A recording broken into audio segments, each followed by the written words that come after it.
station of Fox Sports. We are the Fourth. We are the Fourth.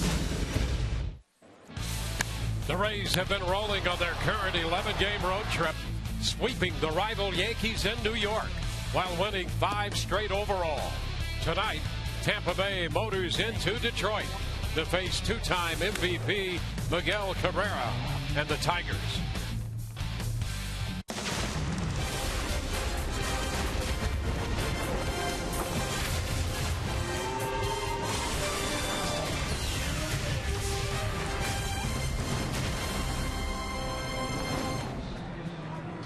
We greet you from Detroit, Michigan on a beautiful night at Comerica Park.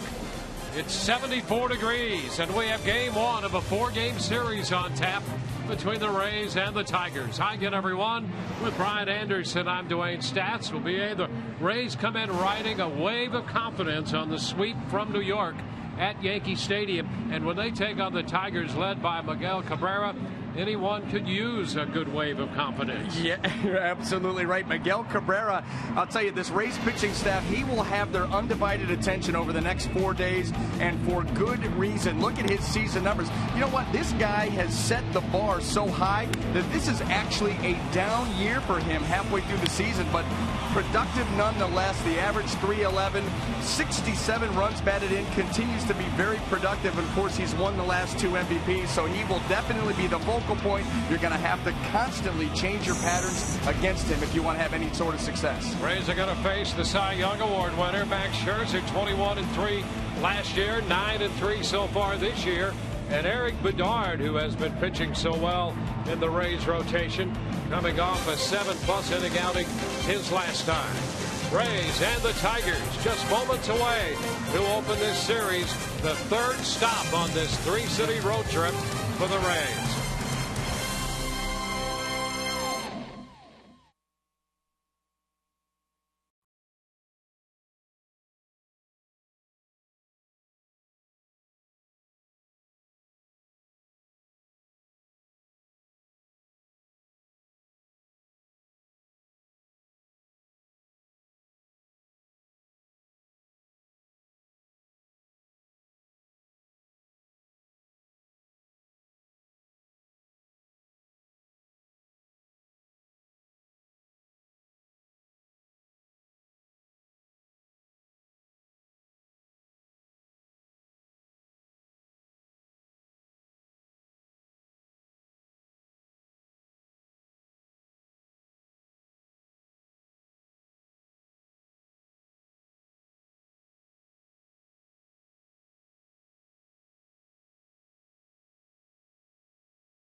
Young Sports is brought to you by Toyota.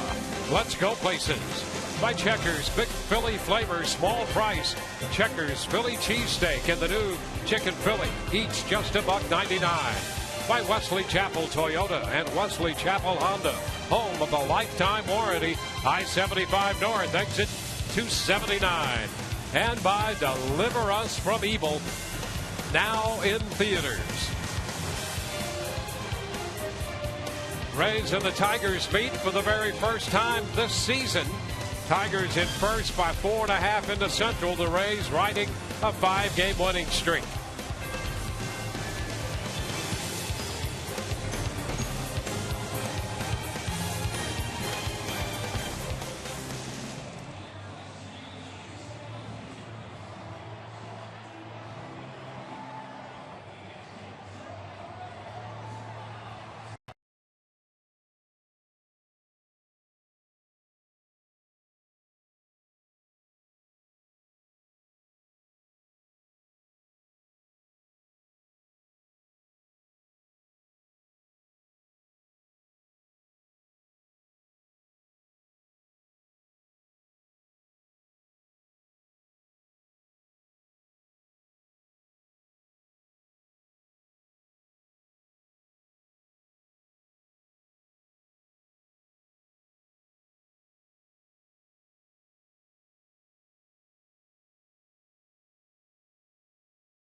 Rays have gone 6-1 on this road trip as they move into Detroit to take on the Tigers tonight. Lineup presented by your Southern Ford dealers, and Joe Madden has put together this lineup. 867-5309 with apologies to Tommy Two Tones Jenny.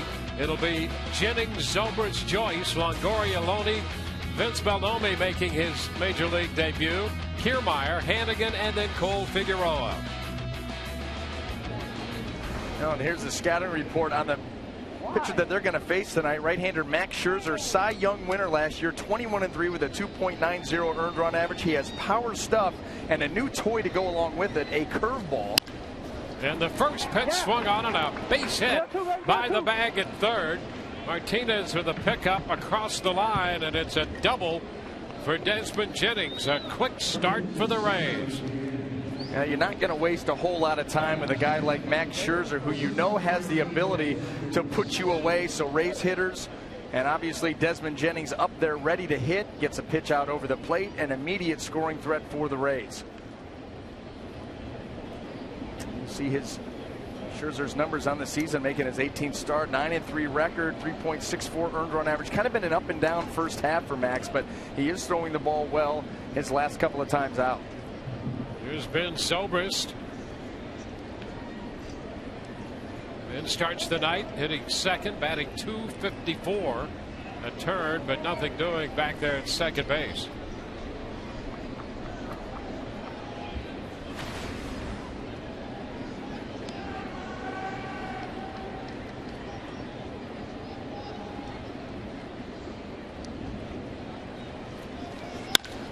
Shot to center field. That'll send Jackson straight back. He'll make the catch. And a tag at second. Jennings advances to third base. Well, let's take a quick look at that Tiger defense. Brought to you by Gold and Diamond Source. In the outfield left to right, we have J.D. Martinez, Austin Jackson, and Torrey Hunter across the infield third to first. Nick Castellanos, Eugenio Suarez, Ian Kinsler, and Miguel Cabrera. Alex Avila will handle the catching duties. And now Matt Joyce, who started his career with the Tigers, came up with them in 2008. Came to the Rays in 2009, and he's up here batting against the drawn-in infield with Jennings at third and one out in the first. Tigers aggressive with their defense, much like the Rays are in these situations. The pitch is down. Well, this shows you a couple of things on the minds of both these managers. Brad Ausmus of the Tigers and, of course, Joe Madden for the Rays, same way. How important scoring first is and getting off to a lead, and the kind of respect that these two managers have for each other's pitching staff. Their starting pitching, especially, has been good for Detroit. The Rays have gotten good starting pitching and out of the bullpen. And you're doing it with a guy too, Max Scherzer, who's got very good stuff, but not a ground ball pitcher. He's almost a 50-50 split guy between ground balls and balls in the air. So it's not like he's got a big sinker, but you trust your starter. Your starter, Max Scherzer, he's got a lot of experience, of course, coming off a Cy Young Award. Pitch is up, 2-1. Yeah, that's something that's true with a number of these pitchers on the Tigers staff. That's why guys like Austin Jackson, important to have them in the outfield. Oh yeah. And this is a big outfield. 345 down the left field line, 330 down the right, and 420 to center field. You better be able to cover ground. Joyce out in front. 2-2. Tremendous changeup there by Max Scherzer. He really sold that very well with his arm speed and even his body action. He had the body action of a guy who was looking to pump about 95 right by you. Instead, it was 85 out in front. Now he's put himself in a position to go for the punch out. And it's down, blocked by Avila. And the count goes full to Matt Joyce. If there's one thing that Max Scherzer knows how to do, it's to strike guys out. 132 strikeouts in 111 and now 2/3 innings. He had 240 strikeouts last year.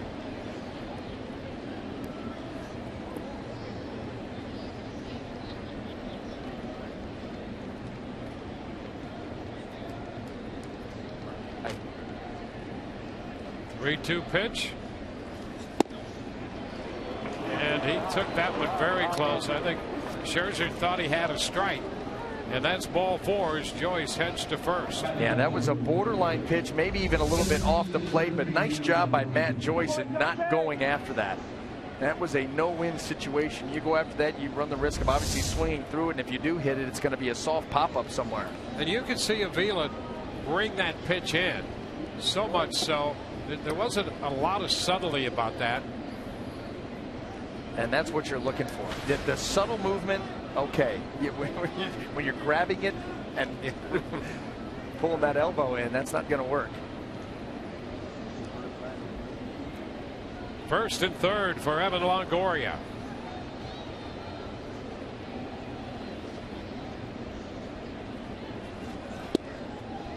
That's a strike. Now, as much as you can, this is what you want to do to Max Scherzer. Make him work. And he's obviously had to do that after the first pitch of the game was a double. Immediately get him into a situation where he's got to make big pitches in big spots. That takes a little bit out of you.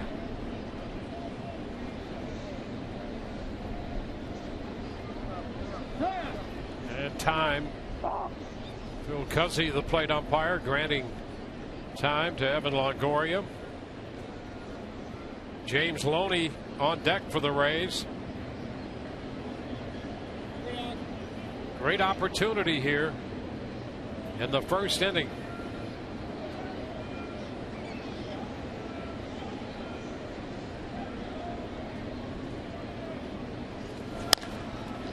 And skied toward right field. That's Hunter, not overly deep.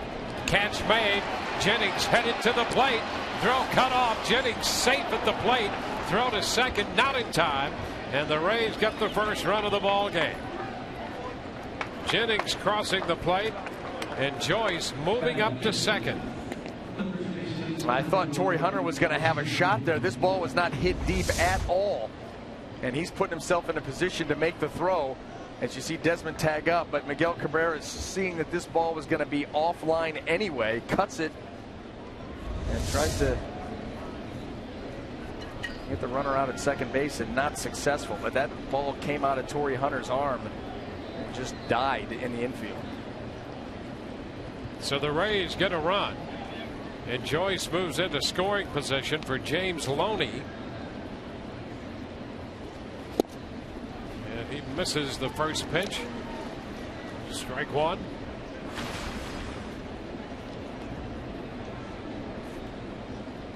Full complement of pitches for Scherzer. We've seen the off-speed stuff. Fastball very good. You see it right there at 94 miles an hour, and of course he'll use both sides of the plate. We've seen the slider, the good changeup, and we got into it a little bit in the scouting report, but a new toy, a curveball that he introduced last year. He uses it more against the left-handed hitters.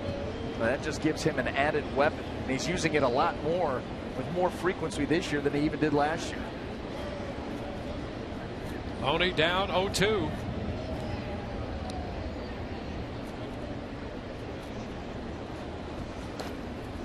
Walked again by Avila. Loney, the top RBI guy in the Rays lineup. Had one yesterday at his last at bat in New York.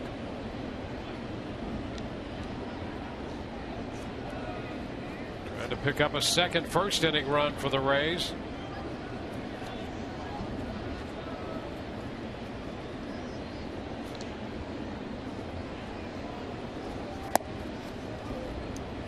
Started wide, stayed there, dropped low as well. 2-2.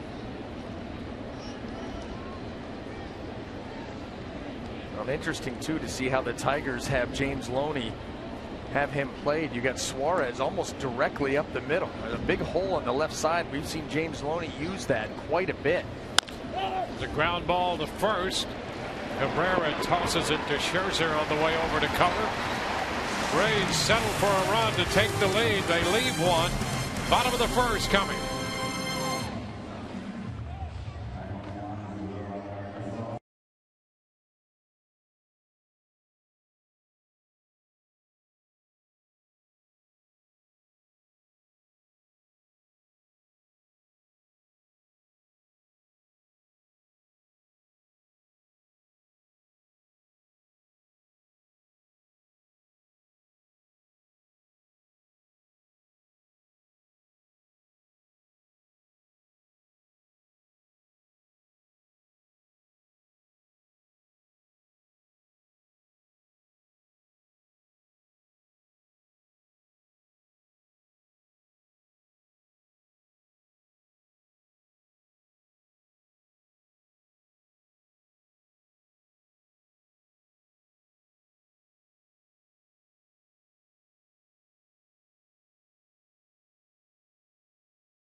Presented by your Southern Ford dealers.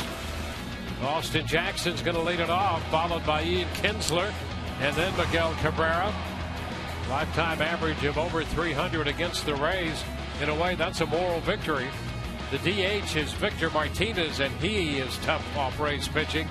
J.D. Martinez, Torrey Hunter, the Castellanos, Alex Avila, and then the shortstop Suarez hits ninth. Well, they're going to be going up against the left-hander Eric Bedard, making his 15th start of the season, coming off of probably his best start. 7 innings, 3 earned runs, 7 strikeouts, no walks in a win against the Orioles. And he starts Jackson with that little curveball in there for a strike. Well, the one thing that worked for Bedard against the Orioles, and that's an aggressive swinging team, he was a lot of off speed, curveballs, changeups. And Joe Madden feels the more the better when it comes to that breaking ball. Yeah, well, you know what? It's a good curveball. He spins it well. He's got a deceptive delivery, and it really does set up his fastball and the changeup. Changeup obviously third on the list, but the fastball at 88 plays well off of it. This one dropped into center field. An 0-2 pitch. Jackson is aboard. Well, let's take a look at the Rays defense tonight, brought to you by Gold and Diamond Source. In the outfield, we have left to right Matt Joyce, Desmond Jennings, and Kevin Kiermaier. Across the infield, third to first, Evan Longoria, Ben Zobrist, Cole Figueroa gets the start at second base, and James Loney, Ryan Hannigan will be behind the plate. And here's Ian Kinsler. He's hitting second in the Detroit lineup. Used to seeing him in the leadoff spot. Well, and you got to be ready for this guy right here, because he's got an uppercut power swing, and he is not afraid to tee off from pitch number 1. Very, very aggressive hitter. It's down and in. Hannigan getting in front of that one. 1 ball, no strikes. Now the key for Bedard, and it's okay to go, you know, with the majority of off-speed stuff, but you do have to sprinkle in that fastball, or it just becomes like white noise. We saw that with Austin Jackson, seeing a number of off-speed pitches, and he was able to go down and get the curveball, which was not a bad pitch. Yeah, you saw the Buick big matchup there in the last 11 games, what Kinsler's been doing. Jackson, the lead over at first. This pitch away, 2-0. Here's the thing, too. You know, you see a lot of different guys moving through the middle of the Rays lineup. As hot as Ian Kinsler could be, this is as close as he's going to get to the middle of the Tigers lineup. Yep. They're so stacked through the middle that this is the best you're going to do. Yeah, he's been a leadoff guy so much, and Jackson's been put back up there in the last few days. Jackson had been struggling until yesterday. Had 3 hits in the game against Oakland. And they're leaving him in the leadoff spot right now. Kinsler way ahead of Bedard, 3-0. And this is where you do not want to be with this lineup. It's tough enough with these guys if you're even or ahead in the count. You do not want to be falling behind, especially with what's coming up on deck and in the hole. That's a strike. It's 3-1.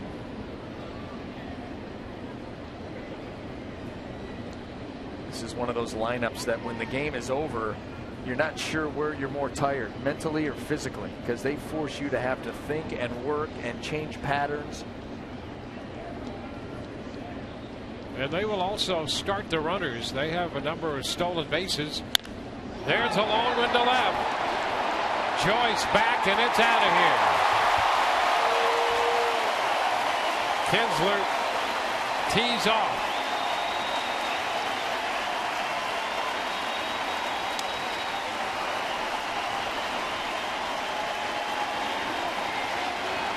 And now you can settle down and go to pitching. You got that out of the way.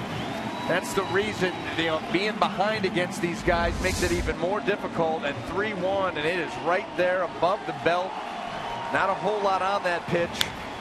And there's that swing. Uppercut power swing.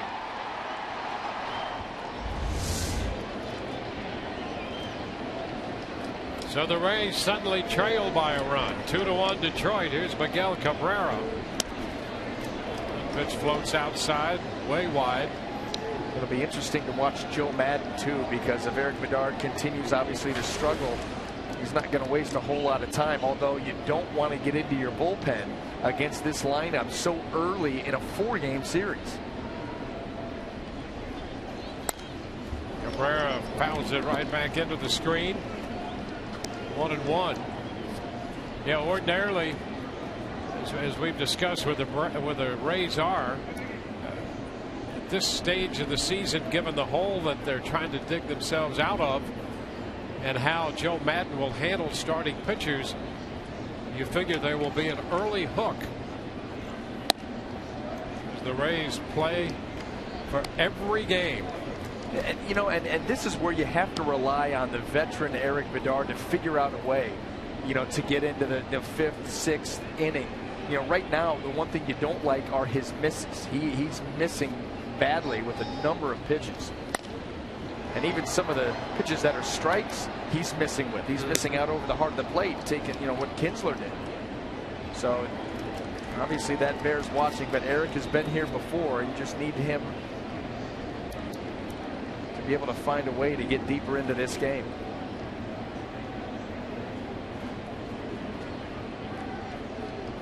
Cabrera with 14 home runs, hitting .311 and a full count.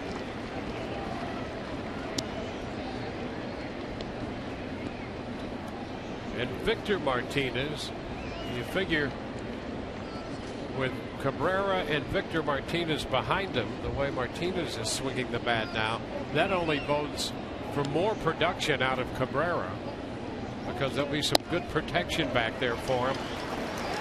That's ball 4.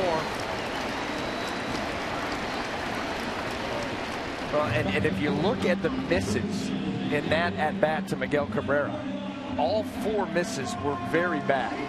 They were non-competitive pitches. They were not close to the zone, out of his hand.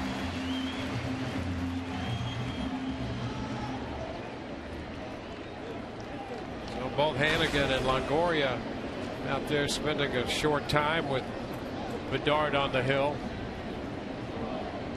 Well, this guy all around, he is very tough on Rays pitching, and he is having a monster season. 3rd in the American League batting average, 4th in home runs at 20. This was a guy who hit 14 last year in 605 at-bats. There's a ball up and away.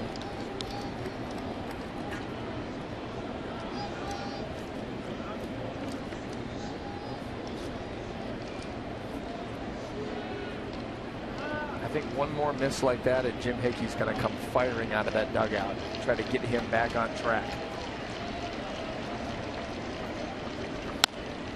It's fouled into the seats up the right side. The count is 1-1. Well, this so far is the antithesis of what we saw the last time Bedard was out there on the mound. Look at that. 19 pitches out of the strike zone. That's it. 18 to 25 first pitch strikes. He was masterful in that ball game against the Orioles. Not so the first 3 or 4 hitters here today. And a long one to deep left center field, and that one is gone. Victor Martinez connects, and the Tigers have hit a pair of 2-run home runs.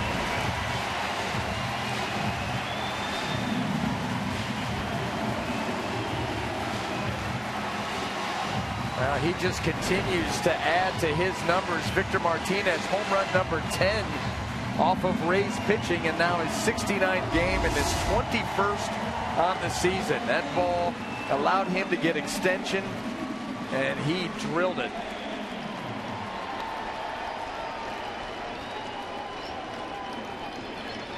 A single, a home run, a walk, a home run, still nobody out.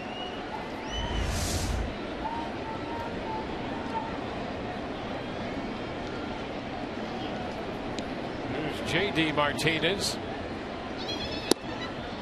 The pitch is a strike. Just a fastball, that's all it is. It just catches too much plate. We've talked about his early misses out of the strike zone badly, and then even some of his strikes have been misses. That's another one of them.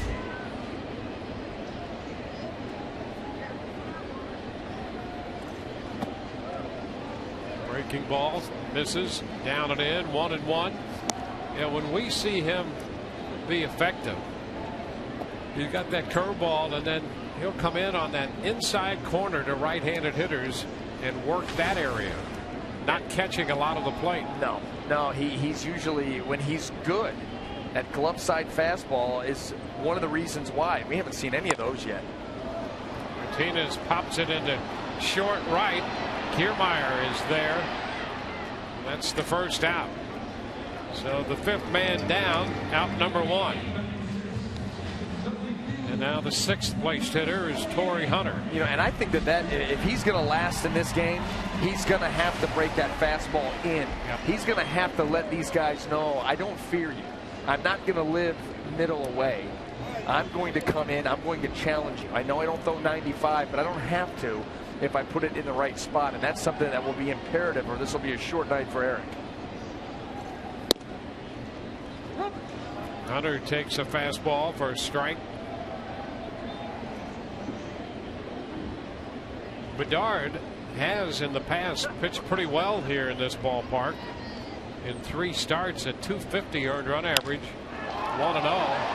There's a long one deep into left center field, and that one is out of here. Torrey Hunter has just belted a home run. 3 home runs in the first for Detroit, and it's 5-1.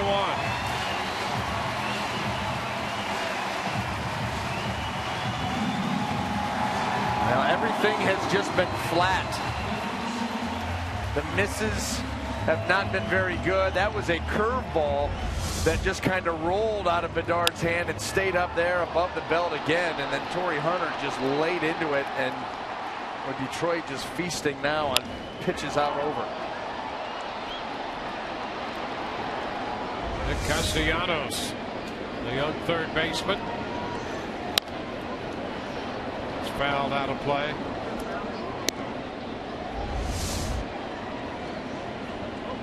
See the brick, the grip and the spin, and there's just nothing sharp about it. It just rolls in there. Easy for Torrey Hunter to recognize, easier to hit. Breaking ball, and that's going to be a base hit, dropped into right field. Castellanos is aboard. You know, this is one of their top prospects getting an opportunity now at the big league level, and Nick Castellanos showing a mature approach there. He's just watched 3 balls leave the yard. He gets a hanging breaking ball, and instead of trying to do too much with it, he just shoots that thing the other way. Good inside out, and that's his approach. Yep. He's got good power, but he's an inside out guy, and he drops that into right field for a base hit. That was well done. Jim Hickey on the mound. The Tigers have 5 runs home. They've hit 3 home runs. A walk in the mix there, and a couple singles. Castellanos at first with a base hit.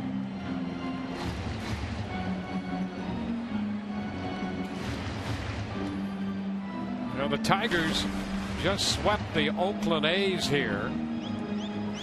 Detroit rebuilding a bit of a lead in the Central. They're 4.5 up on Kansas City at the start of the day.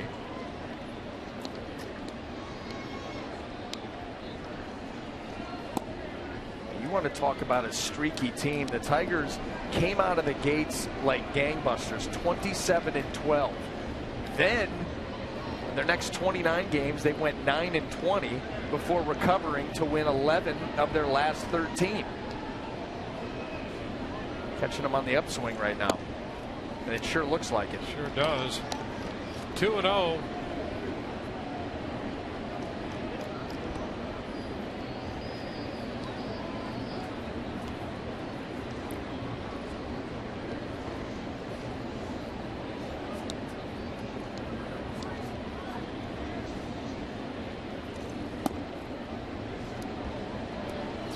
The count.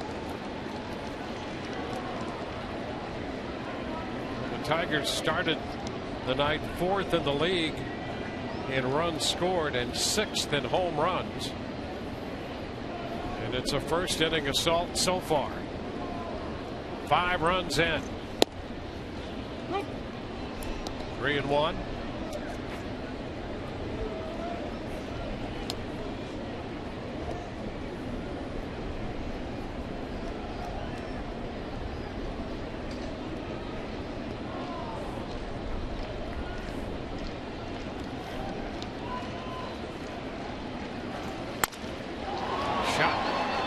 Center. Here comes Kiermaier on the run to make the catch. That one down off the end of the bat, and Avila's the second out.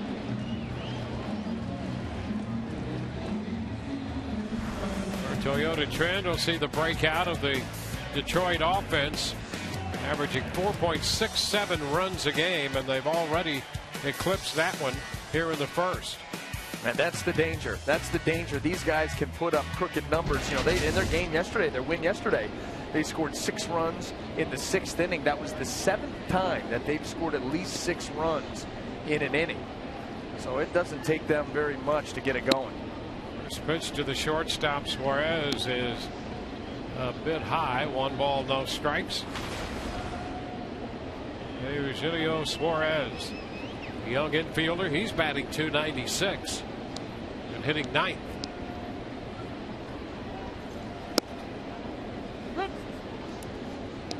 One and one. With the way that the Rays put together their lineup today, you hit second, .296 in the 2-hole. That makes it easy. Just sing the song and they got the lineup.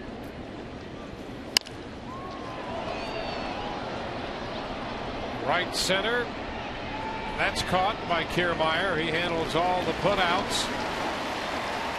3 putouts for Kiermaier and 3 pitches put out of the park by Kinsler, Martinez, and Hunter. 5-1 Detroit.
They had a 1-run lead, and it didn't last all that long. It's now 5-1, and Vince Bellomi is going to lead off, making his major league debut.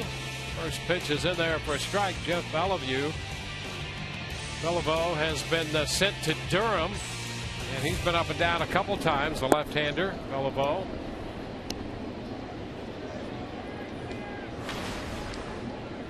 One and one the count to Bellomi. 300 last year and was hitting .225 this year.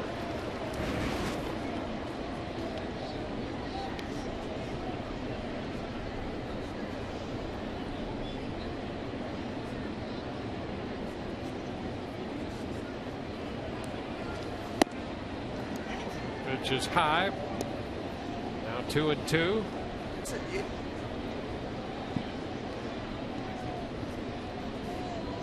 The first big league at bat right here. Milwaukee is out on strikes. That's the first strikeout of the night for Max Scherzer. One of the many ways he can pick up strikeouts because of the good fastball.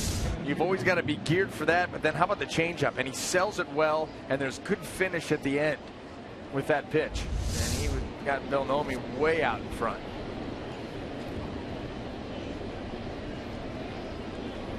Kevin Kiermaier.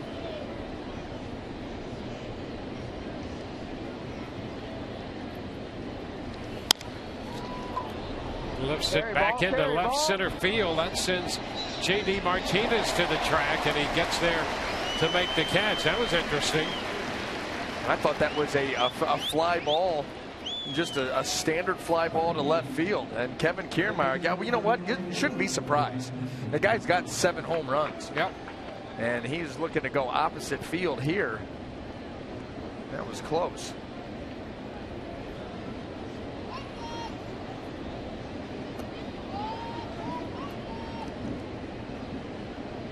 Ryan Hannigan.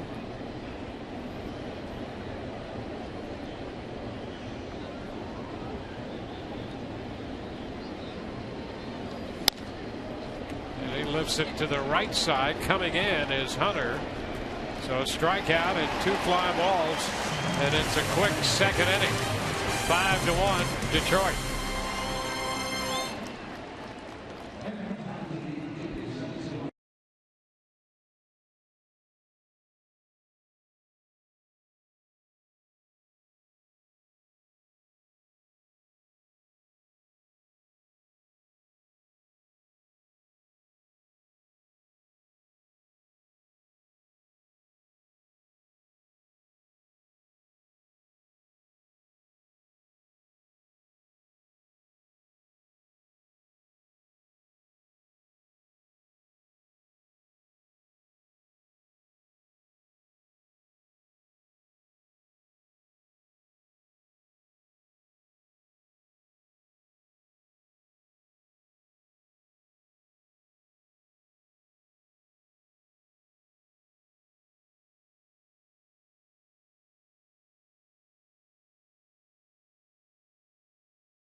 The second inning for the Rays. It's been a great stretch. 14 out of the last 21 on this road trip. A 6-1 record to this point in the 11-game trip. Rays third baseman Evan Longoria really likes the vibe around the clubhouse lately. Yeah, I mean, guys are starting to believe, and winning will do that. And I think this is the sort of stretch that we needed as a group to really get us back on track. And by no means are we where we want to be, but this is a huge step in the right direction. Winning 2 out of 3 for the last 3 weeks. That seems to be the formula the Rays need for the rest of the season, guys. Well, you're right about that. Coming into this one, the Rays with high hopes and staggered a bit by that 5-run first inning by the Tigers. We'll see how the rest of this one works out. And this 4-game series, Eric Bedard behind in the count to Jackson to start the second. It's a 2-0 count. And 2-1. You're going to have to win a shootout tonight, and that's not going to be easy going up against Max Scherzer. However, to have that chance, Eric Bedard's going to have to get really good really fast as he faces his Detroit lineup already for the second time. By the way, Dwayne, right down there, about the 6th row up right behind home plate. Check out the back of that guy's shirt. Right on the aisle. Oh, I got you. Yeah, I know you do. I want that shirt. Oh, a base hit the other way for Jackson, and he starts the 2nd inning with a single. He opened the 1st with a base hit. You can't say enough about the approach of these Tiger hitters. Balls out over the plate, they're hammering, and even the good pitches. Right there, Austin Jackson shooting one into right. Well, he's the guy the Tigers have been trying to get going. He suffered an 0-for-19 streak. Broke that. Broke out with a 3-hit game yesterday. Has 2 hits already tonight for Detroit. Here's Ian Kinsler. Pitch is down. You know, you think about Bedard. He had given up 7 home runs in 72 2/3 innings. Tonight he gave up 3 home runs in the span of a 1/3 of an inning. I mean, that's how shocking that 1st inning is here. 1-1 to count on Kinsler. And just so we're not keeping everybody at home waiting, yep. the shirt that I'm referring to, the back of it says Chico's bail bonds, and we all know what it's going to say on the front. Yep. A couple of the great baseball movies of all time. Longoria to Figueroa 1 over to first, and they turn a double play there to erase Jackson.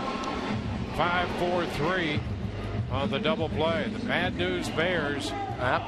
The bad news is Chico's bail bonds the greatest single sponsor of all time of any team. Yeah, for a youth team, and we have lobbied. As much as Joe Madden loves these theme trips, right? I just can't believe that they haven't come up with a Bad News Bears theme already. Who would you go as? Well, we'd have to think that one over. Oh, there's a shot into center field, and it's going to get past Jennings. Cabrera's on his way to 2nd. Cabrera's aboard just like that.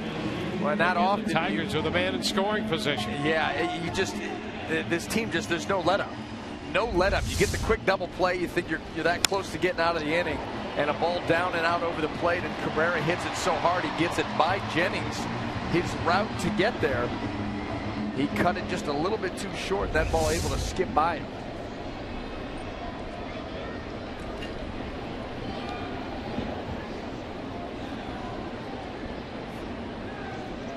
So Cabrera with a 2-base hit. His 31st of the year. And here's Victor Martinez. And that 31 from him leads the major leagues. And this team leads the major leagues in doubles. Pitch is down. And when you look at the dimensions of this ballpark, you understand why. It's big. It plays big. They've got a lot of power. So those balls that aren't getting out of here get into the gaps. A lot of doubles here and triples. Yep, 420 to dead center. 2-0. That was the same dimensions at the old ballpark, at least to center field. 420. That is a bomb. 345 down the left field line. They cozied it up a little bit from when they first started here. Gosh, you look at that old fence. My goodness. They ran a new fence across left field to make it a little more hospitable.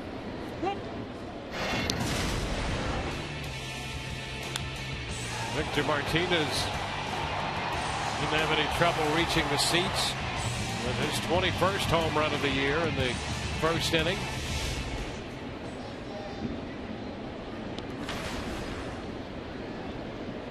How about that stat? 23 strikeouts on the season. That's it. Well, he's got 21 home runs. You don't see that combination ever. It's now 3-1. See the way Ryan Hannigan caught that pitch. Obviously, there was a mix-up in the signs right there. Runner on second. You're going to go to a different set. of signs to try to disguise what you're doing and not allow that guy out at second base to relay anything to the hitter. And that curveball was caught awkwardly by Hannigan. It lets you know that they were not on the same page.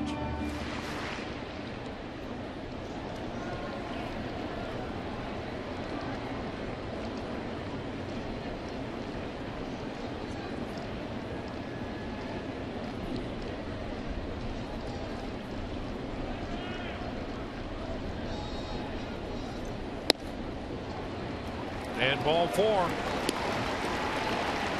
2 outs, 2 men on. J.D. Martinez will be the hitter.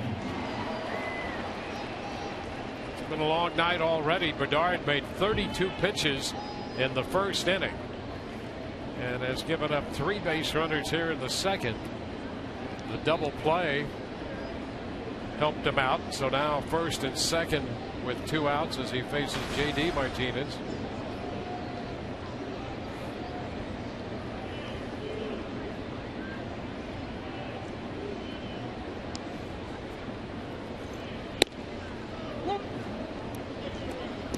Pitch is a strike.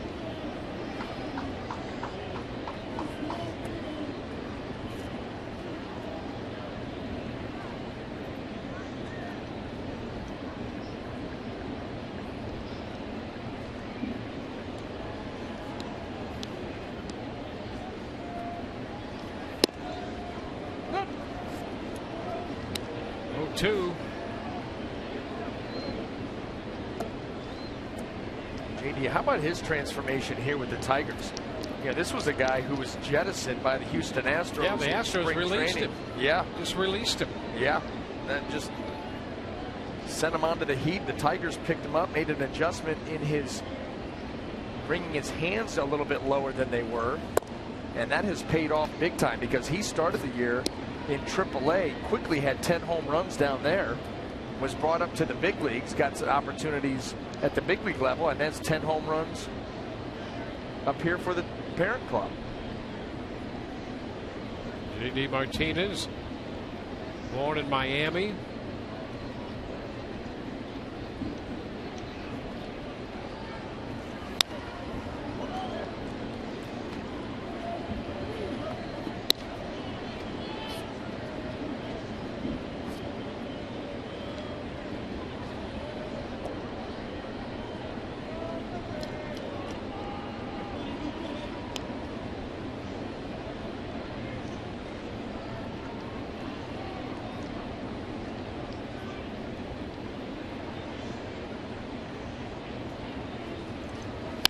Ground ball, that's headed through the middle. Cabrera on his way to the plate. J.D. Martinez gets into the act and drives in the 6th run of the game for Detroit. Cabrera crosses the plate. Victor Martinez moves into second.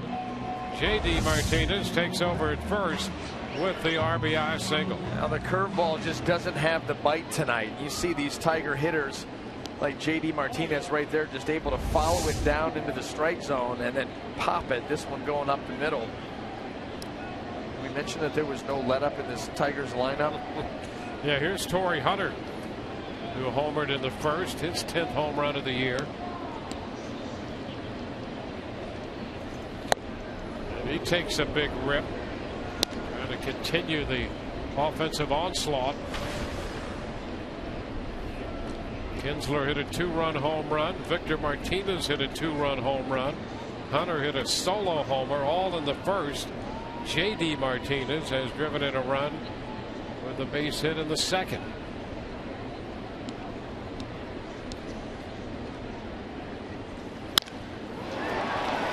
Into right center, and right there is Kiermaier making the catch.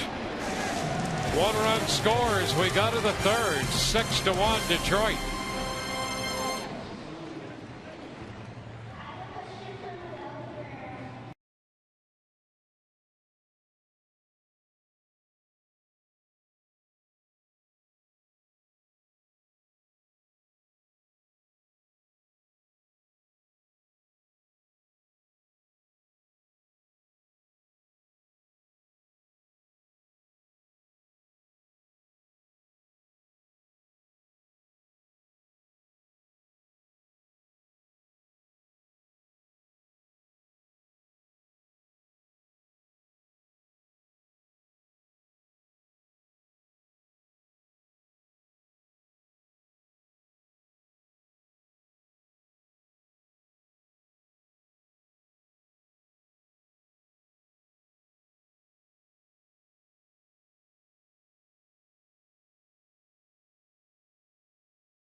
tweet your photo using hashtag SunSportsFanPhoto for a chance to have it shown in an upcoming game broadcast brought to you by AT&T.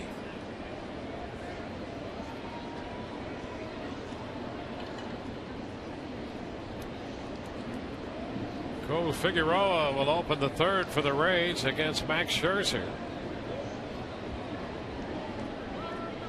Let's hope the Rays can have a little bit longer of a half inning than they did the last time they came up. Yeah, it was just a 7-pitch inning for Scherzer.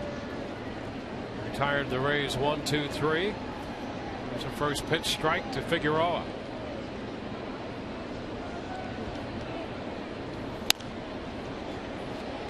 Foul ball puts Cole down to the count 0-2.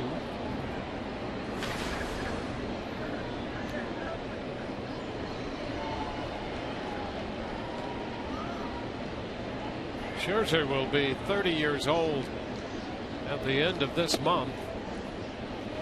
He grew up in St. Louis and coming out of high school was drafted by the Cardinals.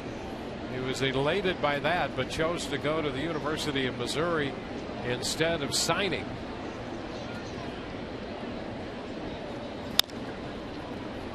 Fly ball to left. J.D. Martinez is there. So the Cardinals made a pretty good draft pick there, except that he didn't sign. And he wound up with the Tigers. Diamondbacks got him in 06 in the draft. And last year, 21-3 with a .290 earned run average, holding the opposition to under 200. Yeah, that's very impressive. 198 over 214 in the third innings. There was a great slider to Jennings to start this at bat. Jennings jumped on the first pitch of the game and doubled up the left field line.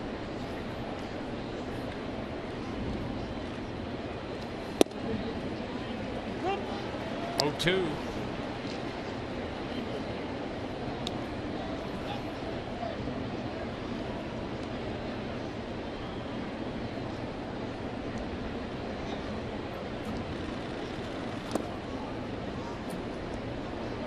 Ball, 2 strikes. Cesar Ramos up in the Rays bullpen. It's been a 50+ pitch outing so far for Bedard through 2 innings.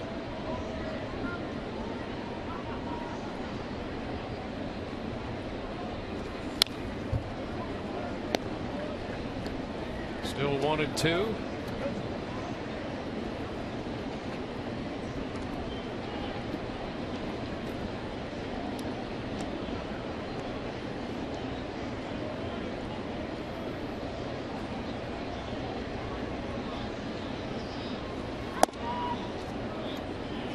Squares the count. Well, the one way that you try to come back against Max Scherzer, you got to do better than you did the last half, like we talked. You've got to work counts against Scherzer. If you're able to get ahead in the count, he will give you pitches out over the plate to hit. The problem is, easy to say that, tougher to do, because he will jump out, you know, like any pitcher wants to get ahead of you and pitch from that way. But you've got to be ready to hit against him, but you also have to be patient. Make him work, and hopefully you can get some counts in your favor. That's the only chance you really have. Pitch in on him, and Jennings fouls it into the screen. It's one of those things where offensively you almost have to be perfect from here on out. You can't chase. You can't have him expand the zone on you. Yeah, you try to be perfect, and he starts you with a great pitch the way he did Jennings. Yeah. A great slider. Good luck hitting that. Good luck laying off it. This one lined a low liner to third, and it's caught by Castellanos. Jennings tried to get it by the third baseman to his left, but he made the grab. A little sinking line drive. And you can see by the grimace on Castellanos' face, I think that ball might have got him right in the palm of the hand. Line drive here, doesn't have a whole lot of time to react to it.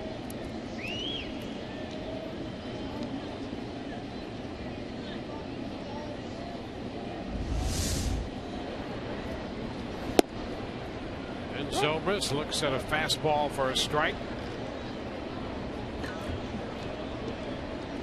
So Scherzer now with this sizable early lead has made some very good first pitches. Disposed of the bottom of the Rays order quickly and went 2-2 to Jennings, who fouled off 2 or 3 pitches before he lined out. 1-1 to count to Zobrist. And the shift now on with just Suarez on the left side. They've sent Castellanos to the right side, and a foul ball cued off to the left. You can see the young third baseman Castellanos now in the outfield grass in right field. It's him right there.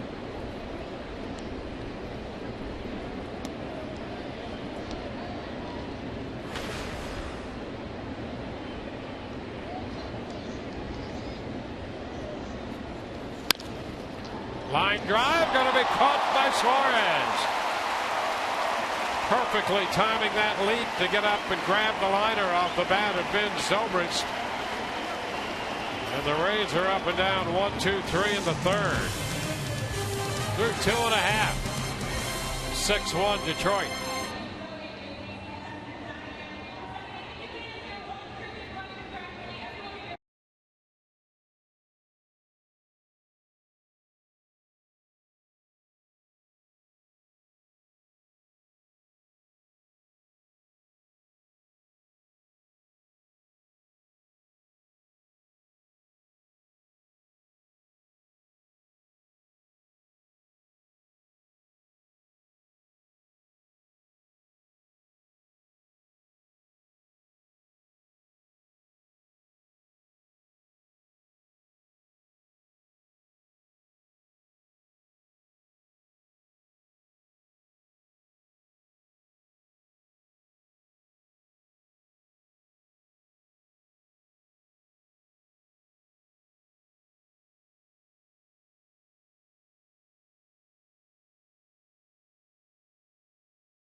Sun Sports is brought to you by Tampa Bay Radiation Oncology. When cancer strikes, strike back with CyberKnife. Available exclusively at Tampa Bay Radiation Oncology. By Navy Federal Credit Union. 4 million members, 4 million stories. Navy Federal Credit Union. And by Publix, where shopping is a pleasure. Visit us at Publix.com. Rays are going to make a pitching change. Cesar Ramos will take over for Eric Bedard, lefty following lefty. So Ramos, who's been down there in the Rays bullpen while awaiting the arrival of his first child.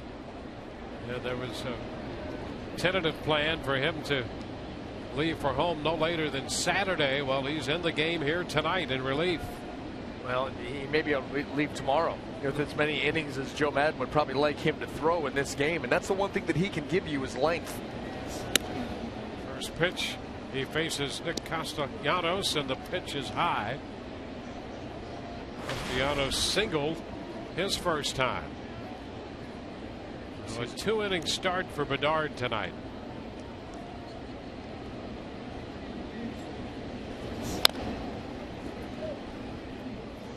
And 1. 6 runs, 8 hits. He walked 2, gave up 3 home runs.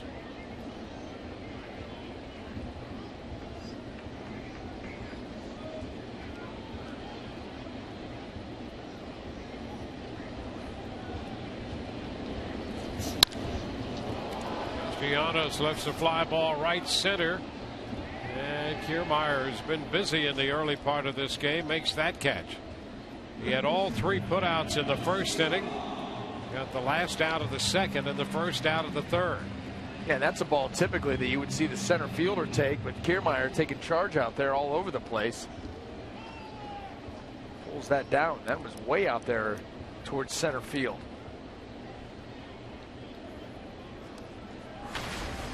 Alex Avila.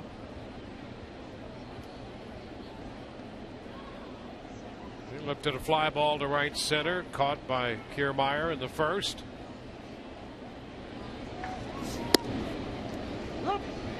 That's a strike.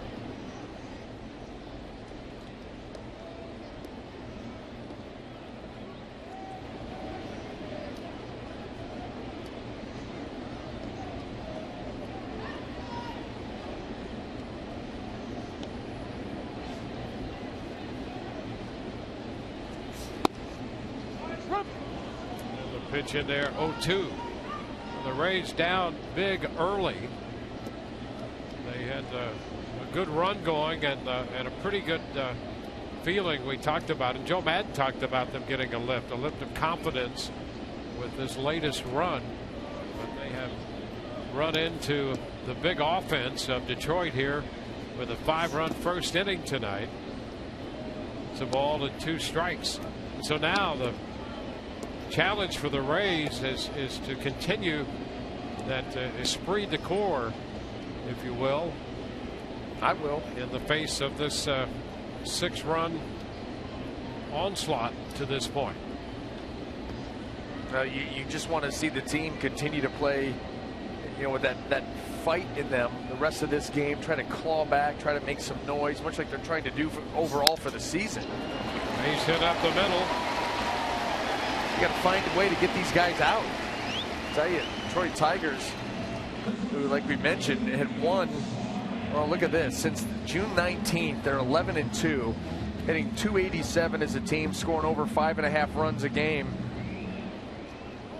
hitting .321 with runners in scoring position. And obviously, the Rays are getting a front row seat tonight of that offense because they are really humming along.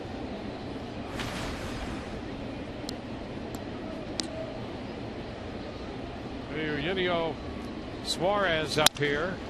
He hits one into left. That's going to be caught by Joyce. Suarez retired.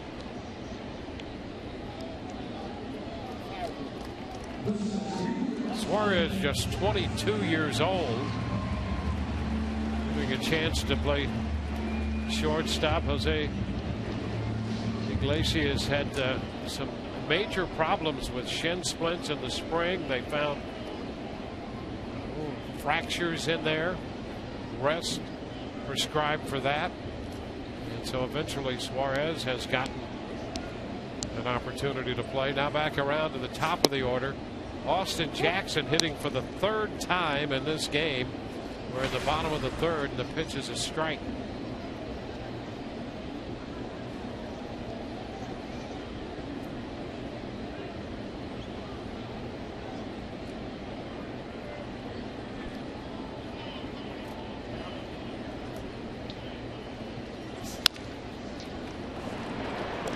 Zobrist with a little toss to Figueroa. So that retires the side. We're through 3, 6-1 Detroit.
season long.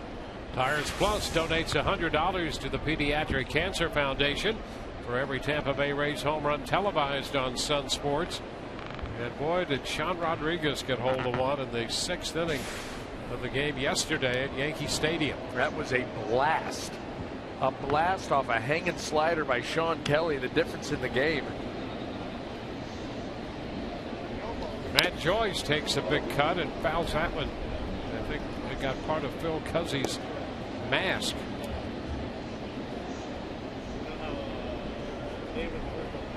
One strike the count.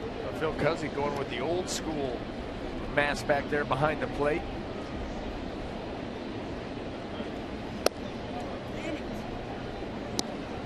Breaking ball stayed outside. 1-1, and as you mentioned, that's a relative new addition to his assortment of pitches. 1-2.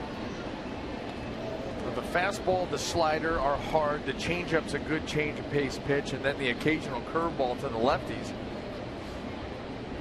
He's got obviously weapons galore. It's a little wide, 2-2.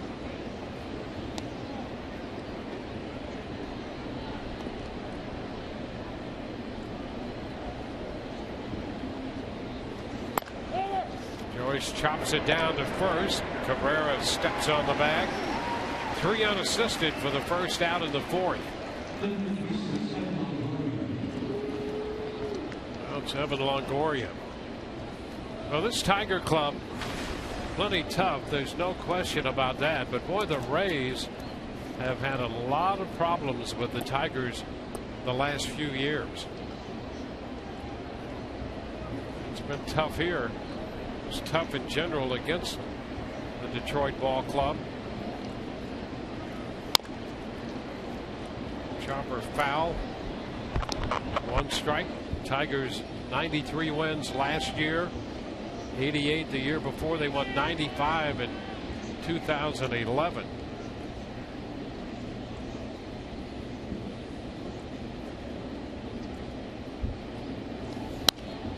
It's foul out of play. 0-2.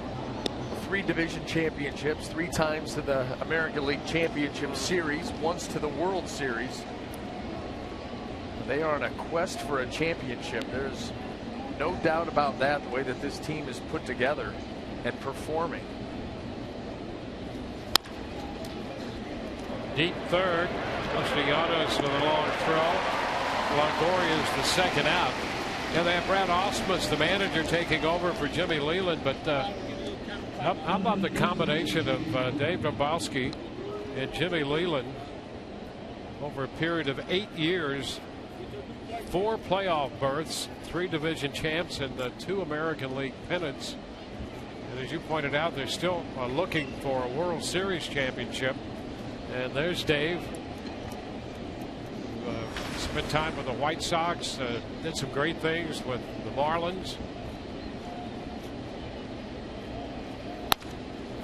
Loney lines it into right. That's in there for a base hit.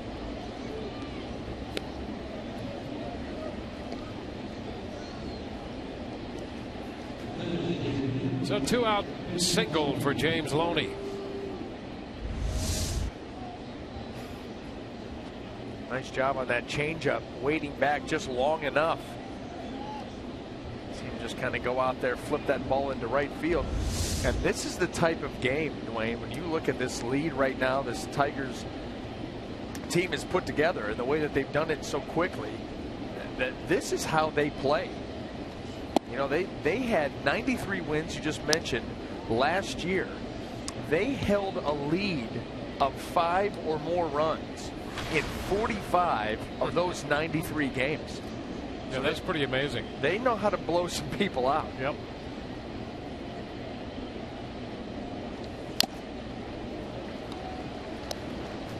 That's Belnomi up here. Ball 1 strike. Struck out on a changeup in the 2nd inning. How about this for your first big league at bats against the Cy Young Award winner, Max Scherzer?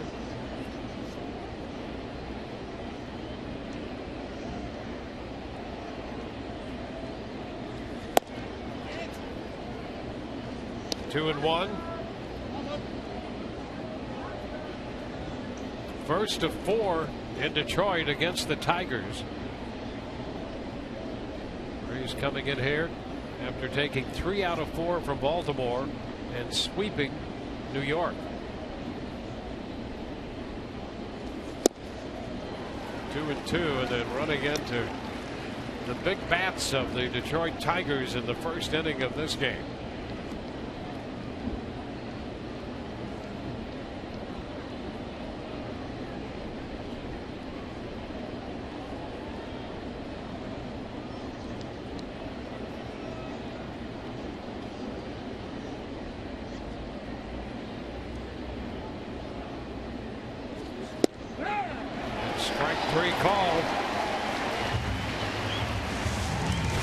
Strikeouts for Scherzer.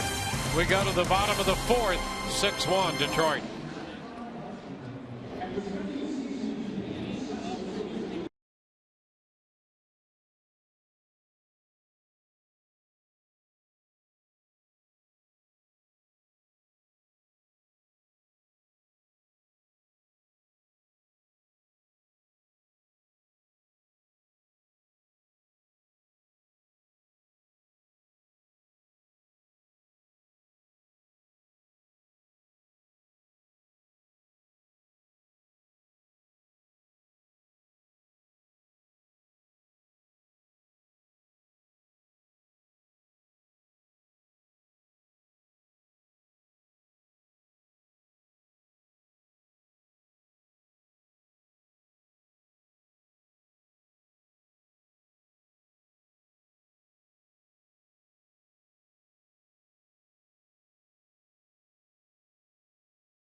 July 11th, Joe Madden will host the first ever Thanksmas Day of volunteering to support local homeless shelters. Visit racebaseball.com/Thanksmas for more information and sign up for a volunteer opportunity near you.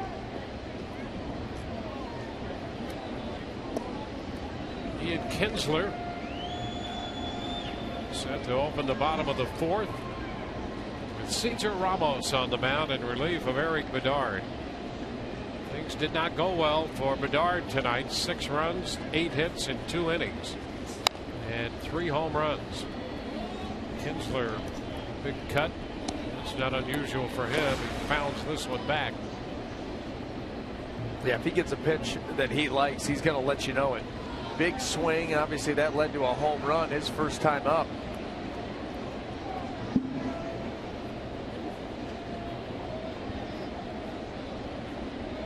Kinsler coming over in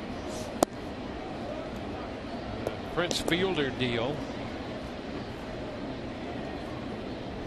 Gives the Tigers a potent right-handed bat. They can lead them off. Got Jackson up there now, dropping Kinsler second. Longoria takes this, and that's the first out. Yeah, I think that was one of those deals that got everybody's attention. Very rarely you see big names like that going to and fro. Kinsler's done a really nice job for this Tigers team. And when you think about that deal, the totality of it, not only big time talent involved in that, but the Tigers are said to have saved something like $75 or $76 million in that trade by sending Fielder over to Texas. So you got a guy who can help you.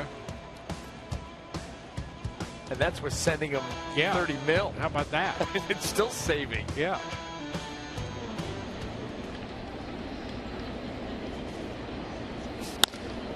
This went back over the mound and through the middle into center. The other thing that it gave the Detroit team savings, but it also opened third base because Cabrera went over to play first, and it gave them an opportunity then to play Castellanos at third base. Yeah, well, and that's obviously a big reason why that deal was made, and it works out perfectly. And Castellanos is having a nice go of it, breaking into the big leagues. Kinsler's performing, of course. Cabrera, this guy's out of his mind.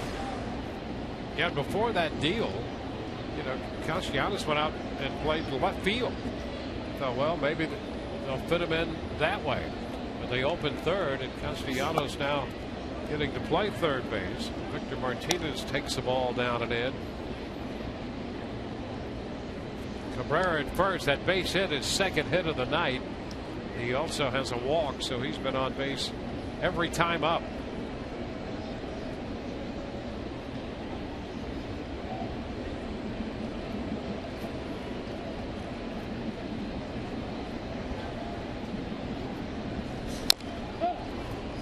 Foul ball.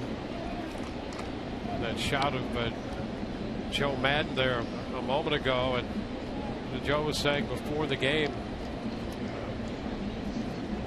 it's not a situation that now he thinks his team has to get to 500. He's just looking really game to game and series to series, knowing that that's what it's going to take. We were talking about that the other day, how since the mid-90s, trying to figure out where the Rays were in recent history to start July. They started 9.5 back, and since '95, the last team to be in a similar situation and get to the postseason, the Twins in '06, they were 8.5 back.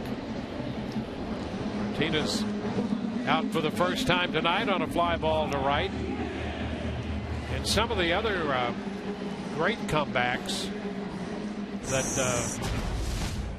you see in baseball, well, there you go. Since '95, the Twins were 8.5 back. They came back to win the American League Central. The Rays 9.5 back. And some other, just give you an idea where some of those clubs were in a similar situation to the Rays. And of course, there have been some other great comebacks in baseball. One that Joe Madden very mindful of would have been the 1964 Cardinals. They went on a run.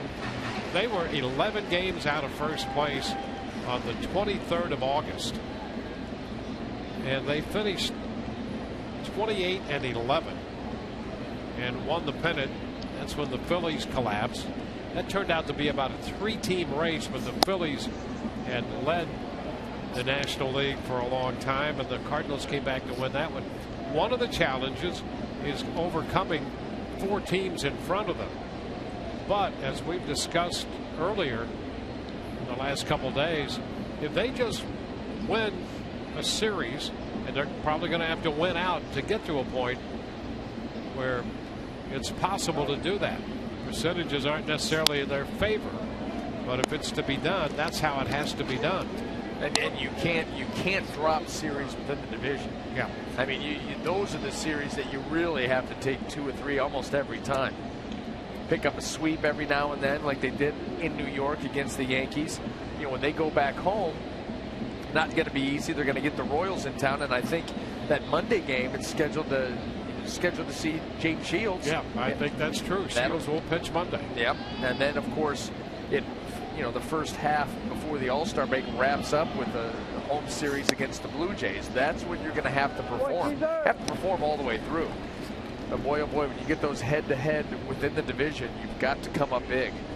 And that's why the Rays, obviously, this is a downer to this point, what's happened with this game. But if they want to continue this role they're on, they're not rolling up the carpet yet tonight either. But you get down like this, and it is a challenge. And there is a psychological side to this. There's another base hit through the right side. Cabrera stops at second. J.D. Martinez picks up his second hit. And more, the Tigers putting on a hitting exhibition tonight. Well, they're taking what the Rays are giving them. Mistakes, they're hammering. Good pitches, this pitch is off the plate away. Now look at J.D. Martinez. Doesn't overswing, doesn't try to pull it, doesn't try to drive it. He knows he's got an open hole to work with on the right side with Figueroa up the middle. And so he just taps it out there. Yeah. Takes a base hit. And you have to think that that's part of his makeover. You talked about him dropping his hands from where they were. He adjusted his stance. He just felt once he was released and wound up in the minor leagues, he had to completely revamp what he was doing as a hitter, because that's going to be his bread and butter to stay in the big leagues. He doesn't have great speed. Put him in the outfield, you're really going to put him out there. He's not going to necessarily hurt you, but he's not a big speedster out there. So he's got a hit, and he's got some pop. Yep. But if he'd be an overall hitter all the way around, the Tigers have seen him show signs of that. They're very happy with what's happened here with him. They liked him. Yeah. And when Houston let him go like they did, they were quick to grab him. Yeah, to me, that's surprising when they let him go, because obviously they were looking for offense. We saw them. They have now accumulated some hitters with some pop, but still a lot of strikeouts and a singular approach, it seems. And the Tigers just thrilled to have J.D. Martinez available in their lineup. Well, and that adjustment he made with his stance and lowering his hands, it's allowed him to get the hands to the baseball quicker, more direct line. You kind of take out the middleman, and now it's A to B, and hands don't have to travel so far. Hunter lines it into center. Cabrera heads to the plate. He will score. Now throw from Loney over to LaGloria trying to get Martinez, but he got in easily in third. And Jennings just lofted the ball back in from center. Yeah, that throw by Desmond, there wasn't a whole lot on it. And here's the thing, the ball got out to Desmond so quickly that the ball was in his glove as Cabrera was just reaching third base. And it's Miguel Cabrera. He's not a speed demon. And watch this throw. Just kind of, maybe that's all he's got.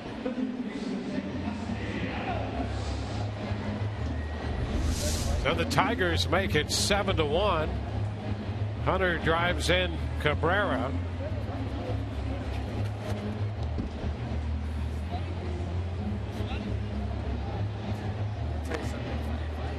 Nick Castellanos will be the next hitter.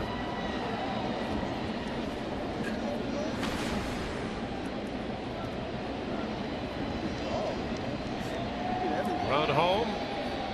2 outs. Runners at first and third. Show you how hot the Tigers are. They have 12 hits. We're not out of the 4th inning yet. They mean business with those bats. Now it's sending a message here. Playing well against Oakland, who obviously one of the better teams in Major League Baseball. And then the Rays coming in, talking about 2 of the hottest teams in the game. Yep. And so Detroit is saying, you know what, we're going to act like we're the team that's a little bit hotter. The way that they've come out and really seized control of this game from the outset. It looked good for the Rays. Quick lead at the top of the first. Not for long.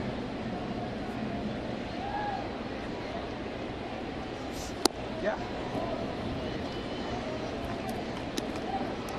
Castellanos singled into right in the first and a fly ball to right in the third. He's 1 for 2.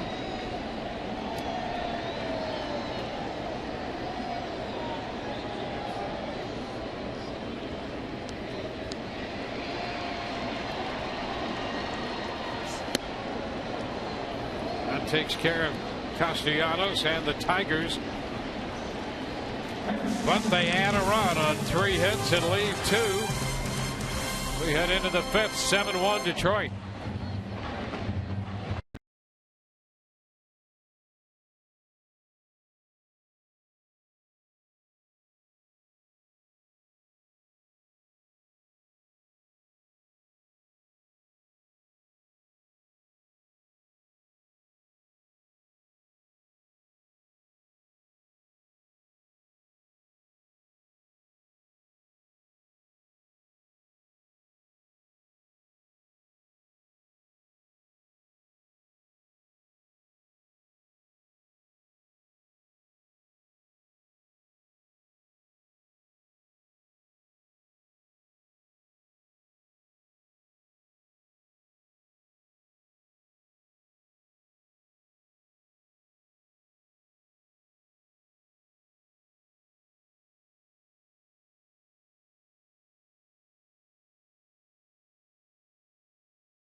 Tuesday, July 15th, baseball's best gather in Minnesota as the captain Derek Jeter takes the field in his last All-Star game ever in what promises to be an emotional and unforgettable night.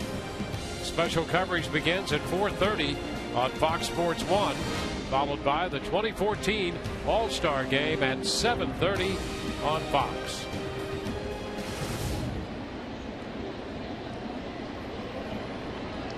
There's a good chance you're going to see that fella at the All-Star game.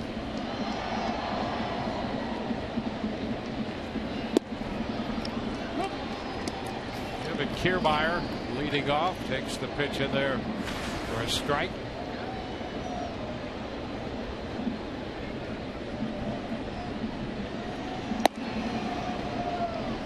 Kiermaier hit the ball deep to left field in the second inning.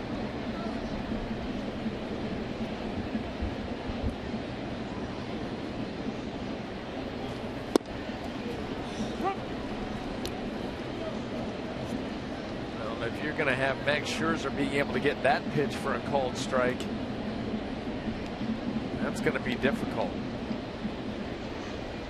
Just sailing right along right now, ahead again.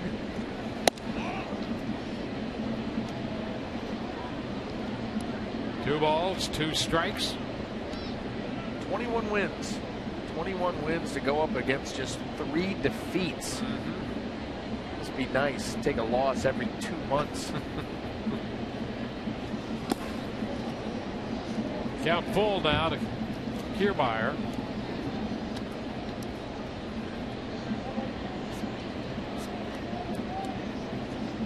Ryan Hannigan on deck.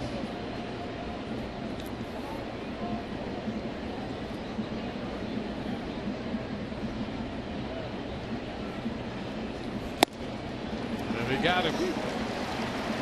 Went up with a fastball, strikes him out. Boy, late run on this pitch. Full count heater. Watch it just take off right there at the end. Ever so subtly. Jumps the swing of Kiermaier for out number 1. You know, you're talking about that run he had. This time a year ago, he still hadn't lost a game. That's ridiculous. He had that 13-0 record. And he went over a stretch of 19 starts without losing a game. To strike to Hannigan.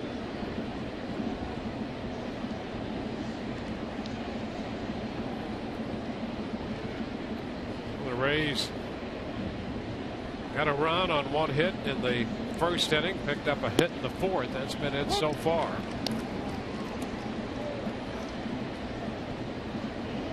2 ahead of Hannigan.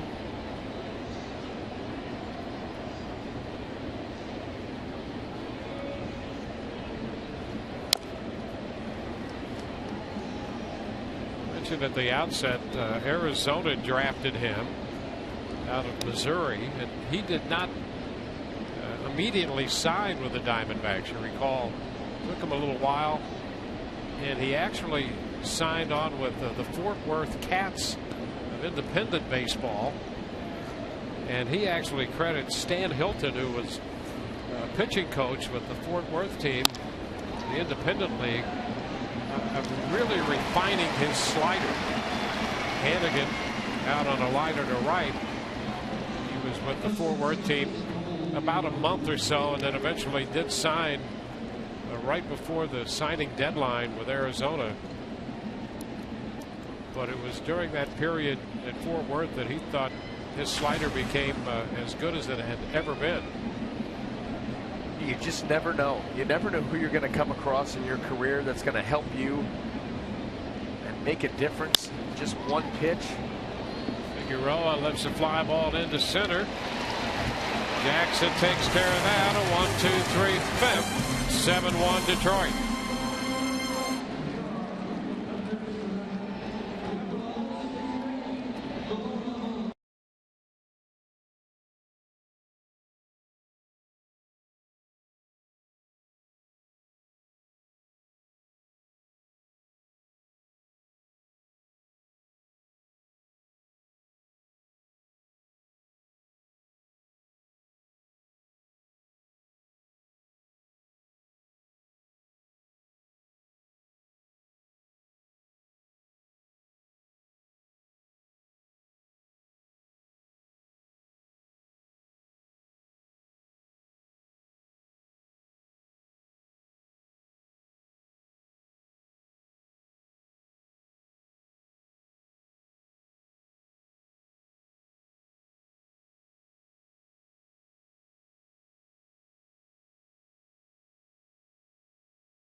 the bottom of the 5th inning. Time for our Coors Timeless Moment.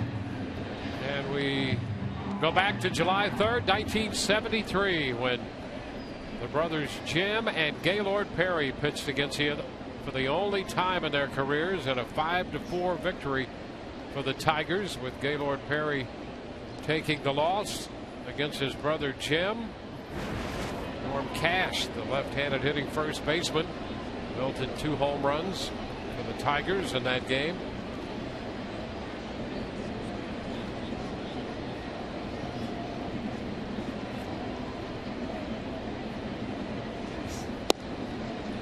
Breaking ball and a strike call to Alex Avila. Strike 1.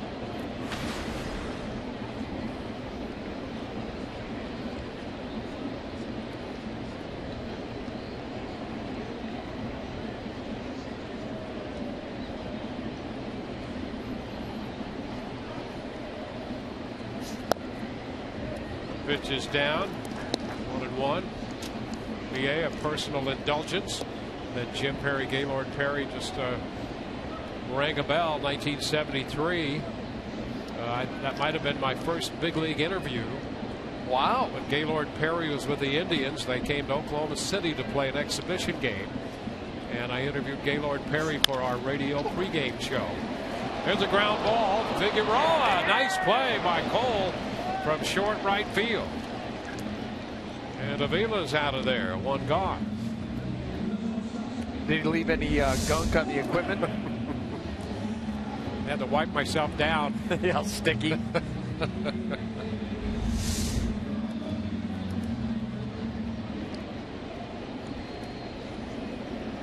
Suarez, the young shortstop, getting a chance to play because of the problems that Iglesias has had with his shins, as we mentioned.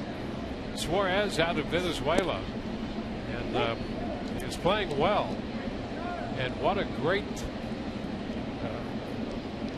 situation it has to be for him to have on this coaching staff.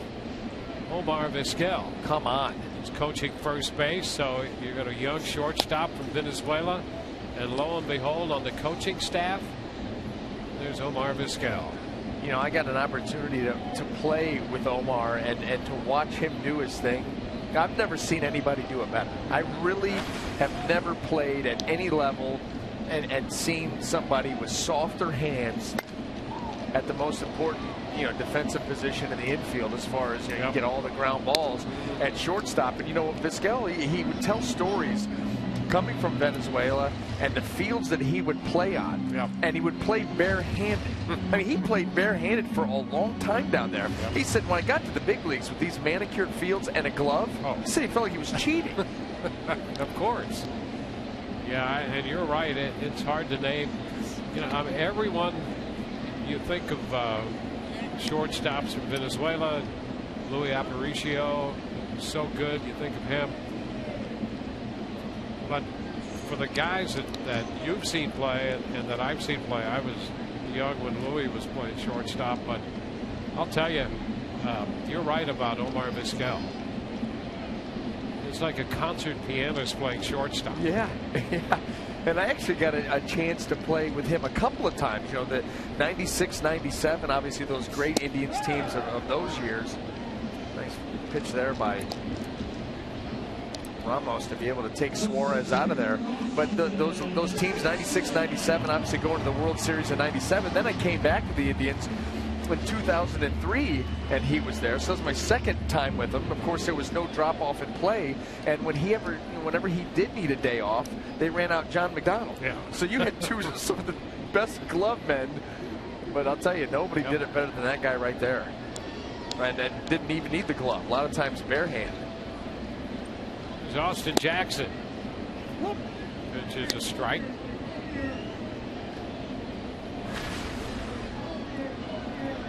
Jackson with a couple hits. He's 2 out of 3.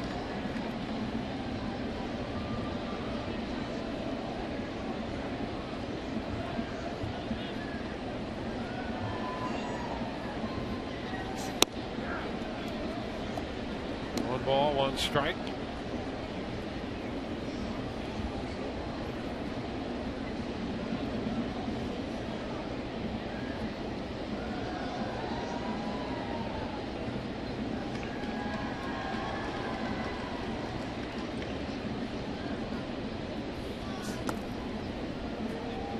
have to figure in playing shortstop that competition would be pretty high for Gold Gloves. And Vizquel won 11 of them. How about that? 11 Gold Gloves.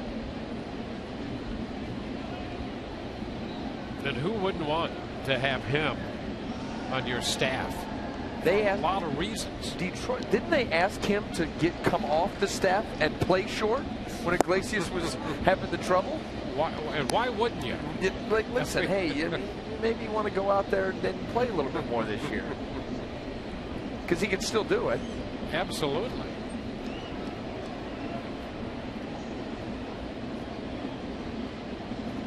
Yeah, what a great situation for Suarez, like you said.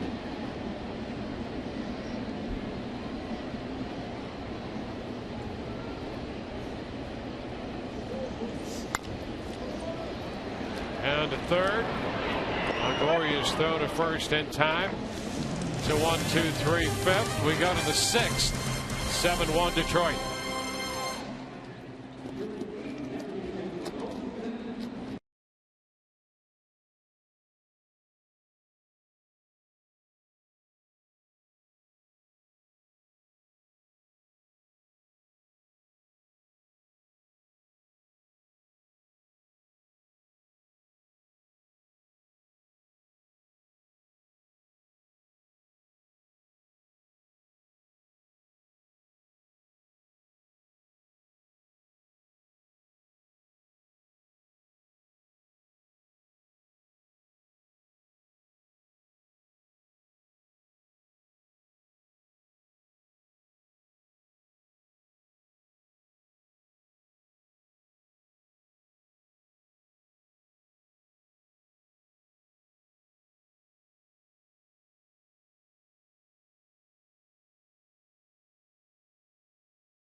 With a 5-run first, a home run by Ian Kinsler made it a 2-1 game. 2 hitters later, Victor Martinez belted a 2-run home run to make it 4-1, and 1 hitter later, Torrey Hunter hit one out to left center off Eric Bedard. So they had a 5-run first. Max Scherzer, the Cy Young Award winner, has taken care of the rest. Giving the Rays that first inning run on 1 hit. He's allowed 2 hits all night. 3 strikeouts, and he faces the top of the order, Desmond Jennings. Pitch darts down, 1 ball, no strikes. Gives up the run to fall behind. Immediately is handed a big lead, and he has settled in and pitched very aggressively and very effectively. We've seen a little bit of everything. You know, the one thing that's impressive is that he hasn't gone out there and gotten away from pitching. We still see him with the slider, curveball to get ahead, fastball, changeup. He's still using all of his pitches and pitching as if this is a 1-run game. 1 ball, 2 strikes. And that's really what you have to do. You can't go out there and abandon your game plan and just start laying things in there, or pretty soon it becomes a tight game again. He's maintained his approach. And he has Jennings reaching on that one. Strikeout number 4.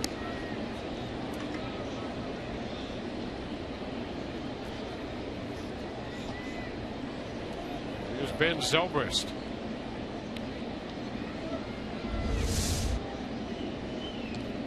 Look at that slider and the finish and the late break. Takes it right off the end of the bat.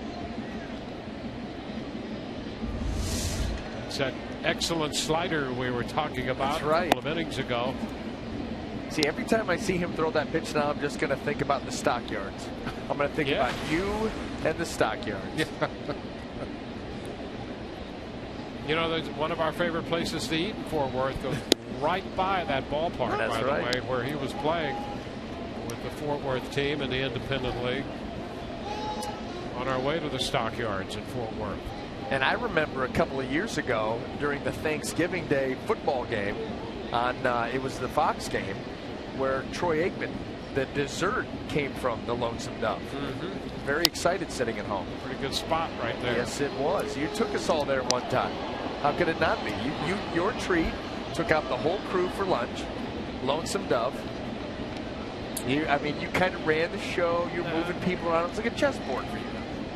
It's fantastic. We need to go there in the evening after work. Okay. You know, we could have, you know, a special iced tea. Something a little more than just sweet tea. Pop to the left side, and Zobrist is out number 2. Suarez out there from short making that catch. A little cactus juice in the sweet tea. 2 outs with the bases empty. And it'll be Matt Joyce in the batter's box.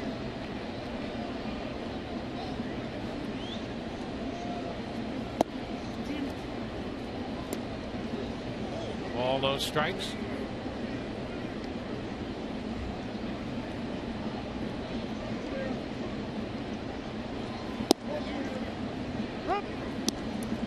One.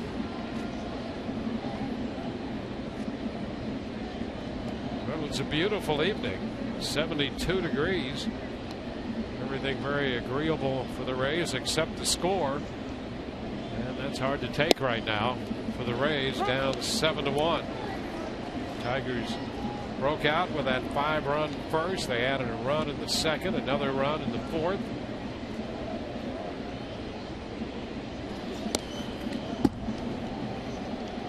Past Davila to the backstop.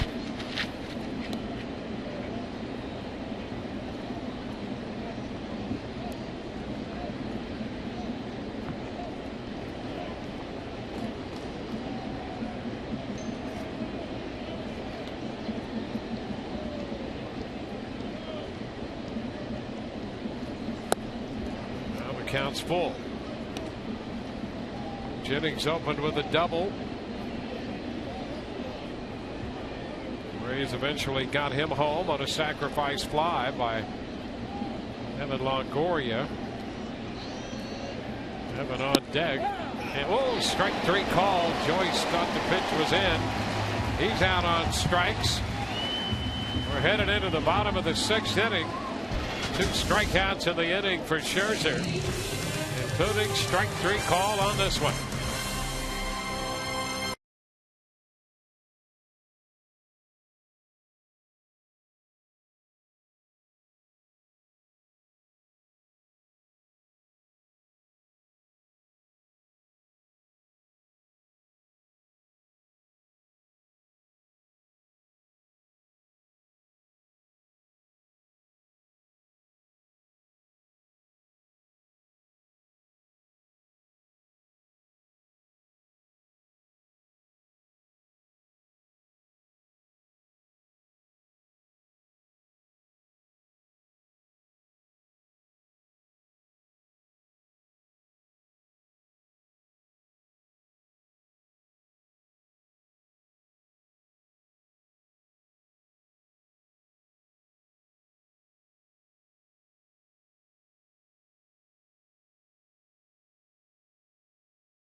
If you love rock and roll, don't miss the Joan Jett and the Blackhearts post-game concert Saturday, July 12th.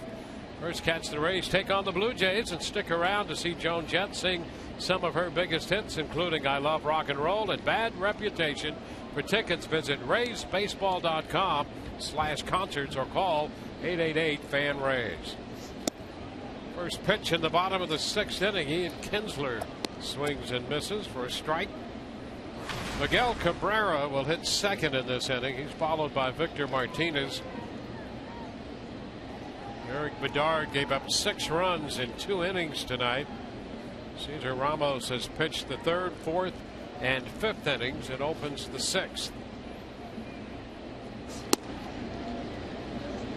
1-1. Ramos making 43 pitches over the 3 innings he's worked, and now into his 4th, up to 45. The 1-1 count on Kinsler.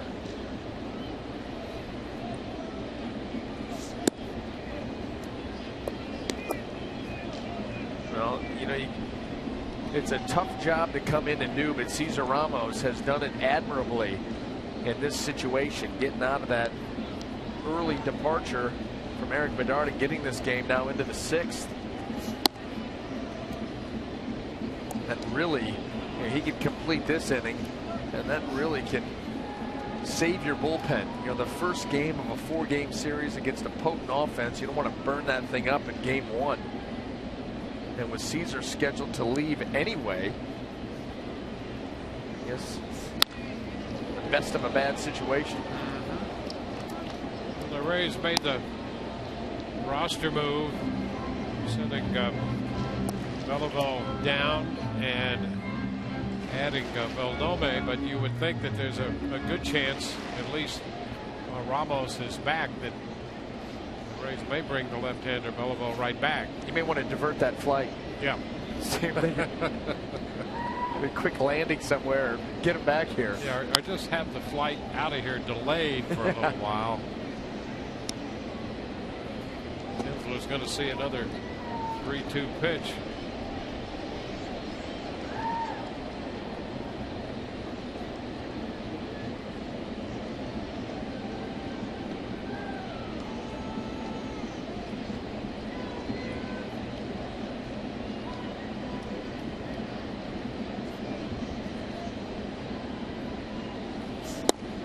And strike 3 call. Kinsler caught looking. Strikeout number 3 for Ramos. Watch Ramos really drive this pitch downhill. And I'll tell you, he can create some angle, and he does it right there at 89 miles an hour. Ian Kinsler, not a big fan of that call, but that's the way it goes.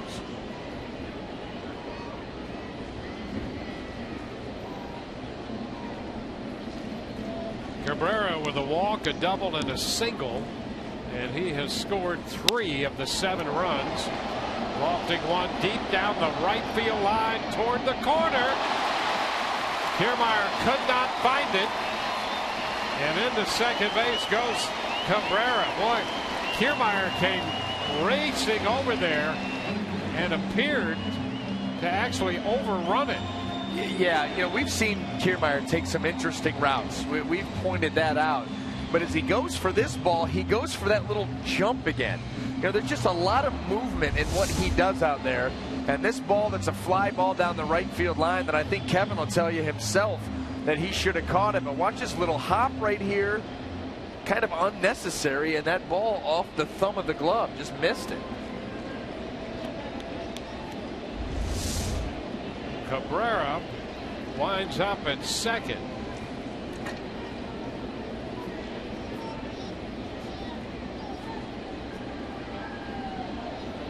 Victor Martinez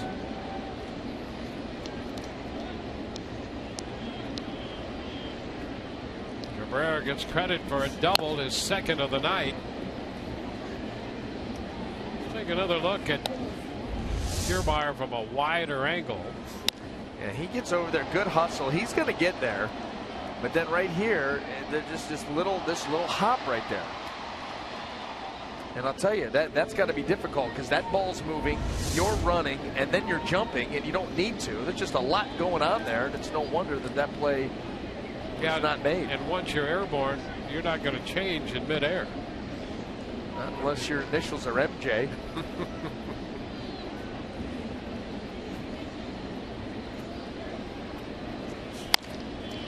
Ground ball through the left side.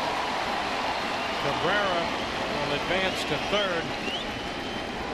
Took a look to see if that ball was going to go through and advances only to third on the single by Victor Martinez. And Victor Martinez is saying, come on, Cabrera. You steal enough of my RBIs by hitting in front of me. The least you could do is come up with one. But really, this is the right play by Cabrera. He's got to be able to see. Can't run into an out right there. This ball ahead of him. And that little hesitation allows him only to move up 90 feet on another hit by this Tiger offense. J.D. Martinez is due up, and Joe Madden out of the Rays dugout. So the double and the single setting up first and third. And that's going to be it for Cesar Ramos. Pitching change coming for the Rays.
On the Braves on Fox Sports 1.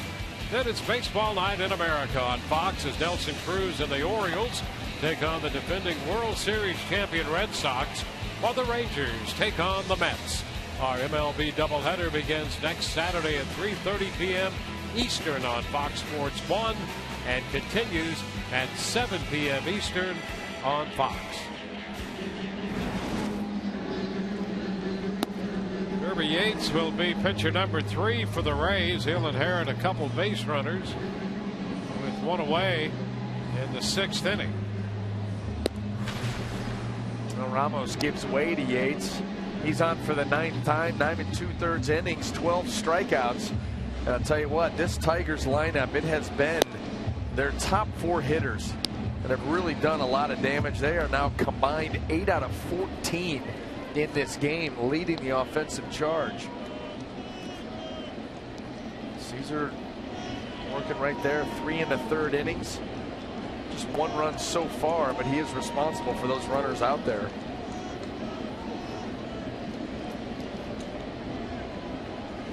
J.D. Martinez, 2 out of 3. He drove in a run with a base hit in the 2nd inning.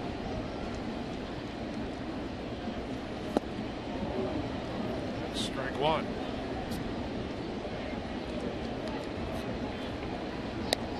Kinsler has 2 RBIs. Victor Martinez has 2. Corey Hunter 2, and J.D. Martinez the other one.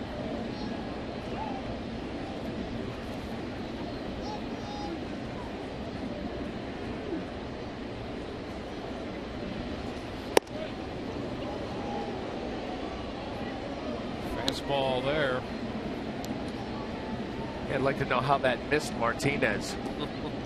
Yates letting that fastball run in and way in.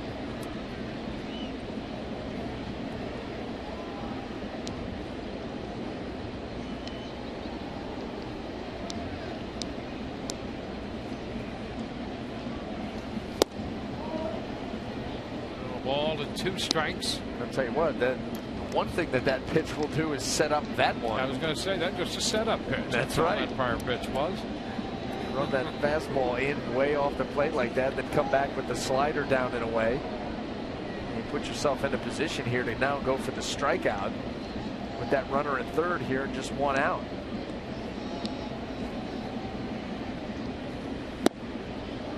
Low. Maybe you go back to that slider and you get a ground ball double play. Maybe even better.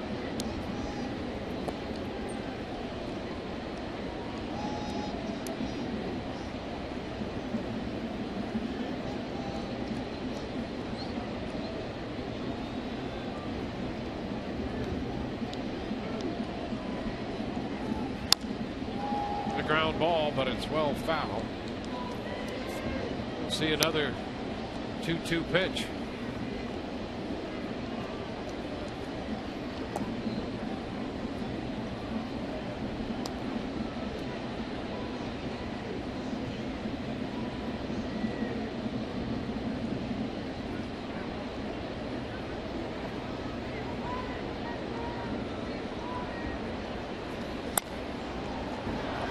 The other way.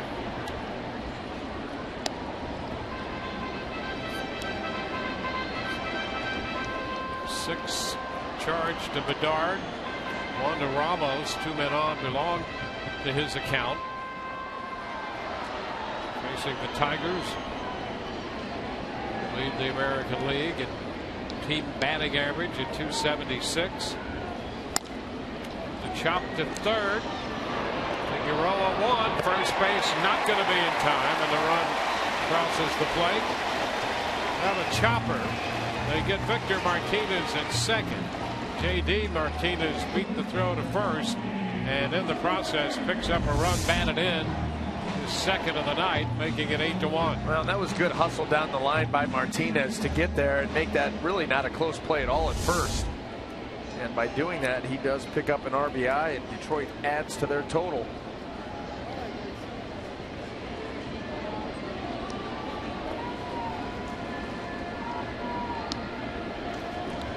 Torrey Hunter. Pitch is too low. 1 ball, no strikes.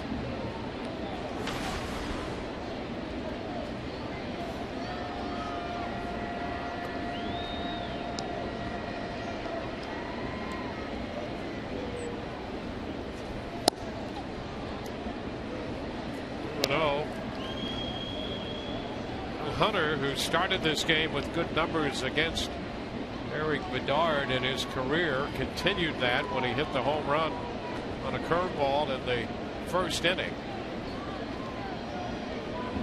A base hit off Ramos in the fourth to drive in a run. And takes a look at a strike. 2-1.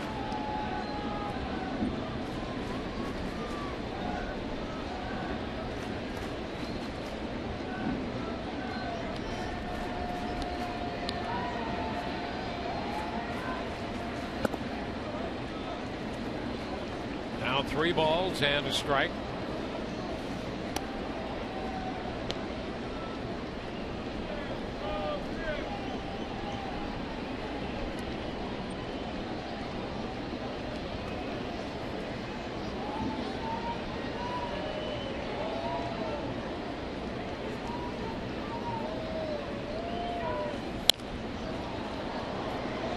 It takes the count to 3-2.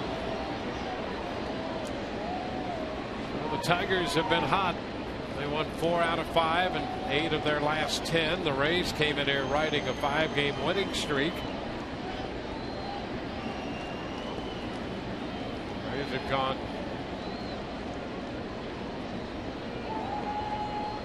14-7 since the 18th of July or June, and a Fly ball to center. Hunter is out of there. The run scores. We're through 6. 8-1 Detroit.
Escobar basketball set presented by Sun Sports to kids 14 and under while supplies last.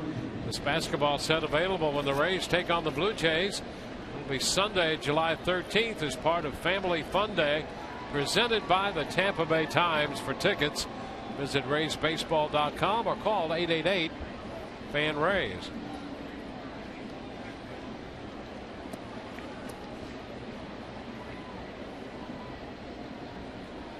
Evan Longoria in the batter's box against Max Scherzer.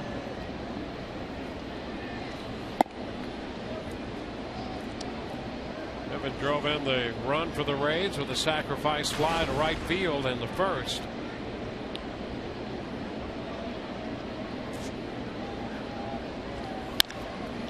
Ground ball shortstop. Suarez makes the throw to first. One out in the 7th. Max Scherzer has been on his game tonight again.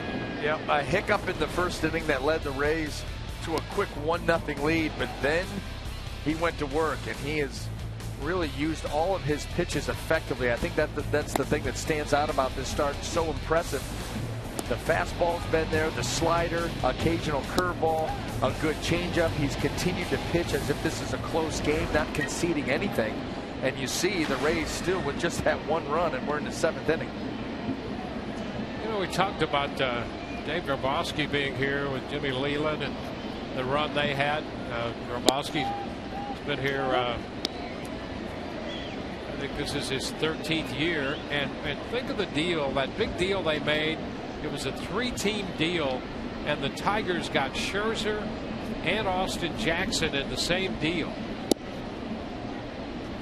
The strike to Loney that involved the Diamondbacks and the Yankees, and Curtis Granderson was part of that trade.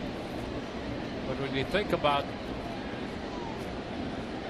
what that deal has meant to the Tigers, and the ground ball to third, Castellanos throws out Loney, 2 ground ball outs.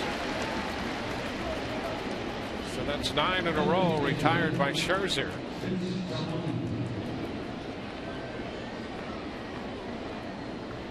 Base is empty.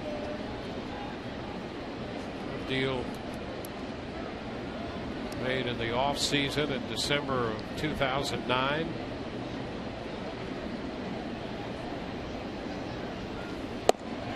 Scherzer looking for his 10th win of the season here tonight. 1-0 the count. Ground ball, that's just foul. 1-1. Nomi making his first big league start, joining the club today.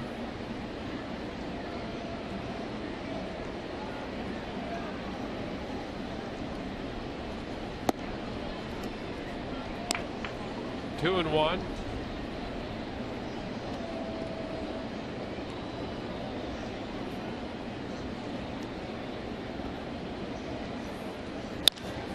Fly ball into right. Hunter turns and makes the catch, and it's a 1-2-3 seventh. Middle of the seventh, 8-1 Detroit.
Tigers, we are in the right field area at the Pepsi porch, and right inside the Pepsi porch is the New Amsterdam 416 bar.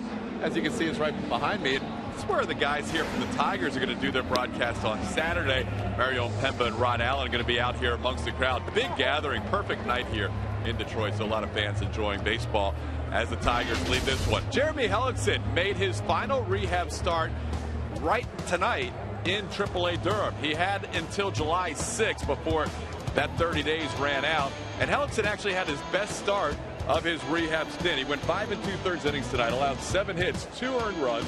One of them came across after he left the game, an inherited run, runner on second and 2 outs. 2 walks, 4 strikeouts, 86 pitches, 55, 4 strikes. So now on July 6th, coming up on Sunday, the Rays have to make a determination whether or not Jeremy Hellickson is ready for the major leagues, or they can send him down to the minor leagues. Still has options available. We'll see how that plays out. But Hellickson with a good outing tonight in his final rehab start, guys. All right, Todd, it's good to hear that. A step in the right direction for Jeremy Hellickson. And it'll be interesting to see now with that July 6th date coming up, and the fact that he does have options left. Yeah, it'd be very interesting to see in lieu of what happened tonight also. Pitching on the same night that, you know, Eric Bedard had a rough one, and so we'll see. The one thing that you do like, though, is, like you said, a nice outing, some success. Hasn't been an easy rehab assignment for Jeremy, and to get you know, into the 6th inning and get some of those up and downs where he's sitting there going back out multiple times, that's the most important thing, even more so than you know, a pitch count. You know, you throw, you know, your 75 pitches in 2 1/3. Yeah, you got to your pitch count, but you want to be up and down. You want to take those breaks and have to start the engine back up. So seeing him get into the 6th is very encouraging. And no mention there of any discomfort during the process. Which is, you know, that's, well, another base hit. I'm done. I've seen enough. I'm going to talk right over it. So That's the strange thing. You know, you come out of that game, an abbreviated start last time out with some discomfort. They pushed his bullpen back just one day. Yeah. So he threw his bullpen just one day later than he normally would have, and then he goes out there and pitches into the 6th. You know, maybe being a little bit overcautious there. That's the way that the Rays tend to do things. But, you know, responded well. Well, and there's nothing wrong with being overly cautious, and you hope that that's just what it is. Yeah. 15 hits now for the Tigers. Castellanos at first with a leadoff single. And I think the thing that makes you feel good about it is if there was some discomfort. You know, if he had had something structurally done, you may get a little bit nervous. But the nature of his surgery was not structural. So, you know, everything in there is fine. It's really a cleanup in there. Yeah. So one would think going forward that he will be confident coming out of tonight's performance, and you hope that he's ready to go.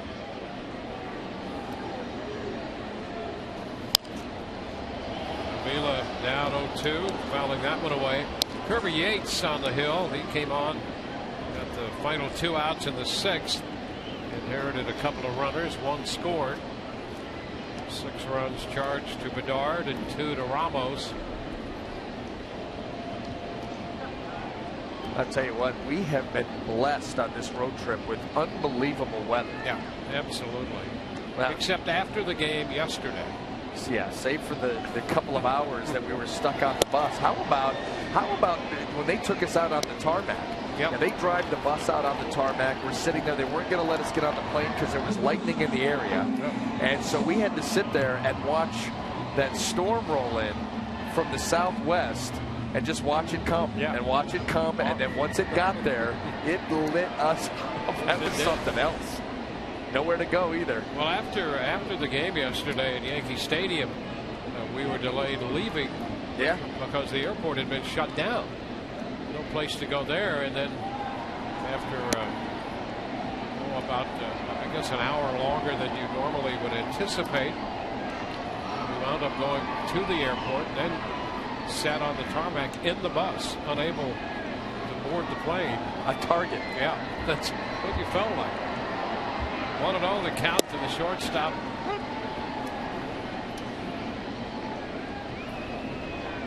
Castellanos at first, 1 out. Well, everybody had their phones out, wearing down their battery life, trying to get lightning shots. Yeah. Because it was all over us. Ground ball, short, second, first, 6-4-3. Suarez grounds into the inning-ending double play, started by Zobrist. On to the 8th, 8-1.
Welcome back to Detroit. Our Chevy game summary.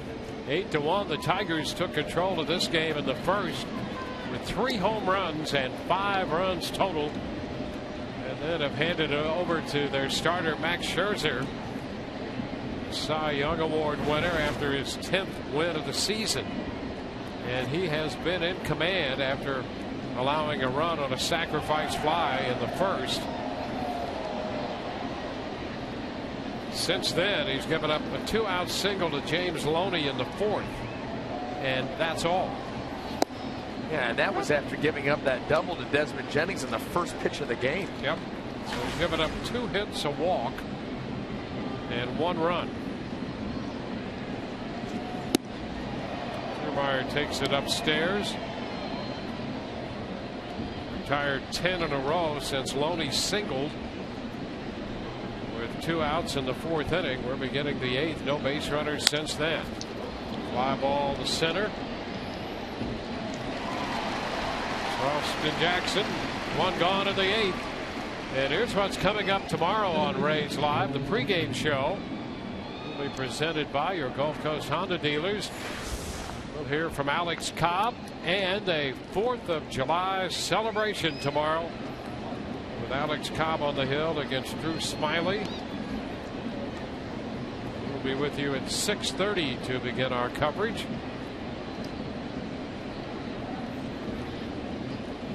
Ryan Hannigan takes ball 1.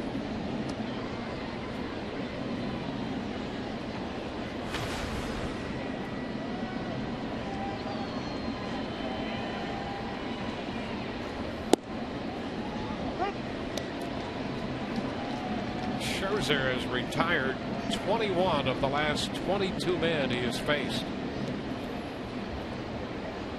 including 11 in a row.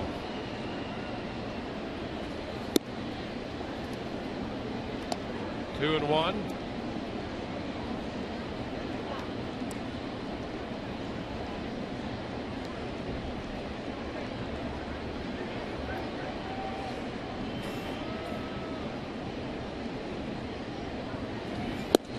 Big cut and a miss. A fastball up.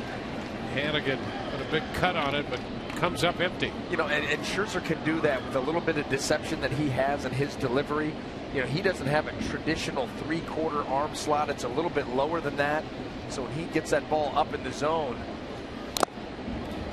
it can really be deceiving the way that ball just kind of jumps on you with the good velocity. Well, he has kept things in order as far as the pitch counts go, with a high of 16.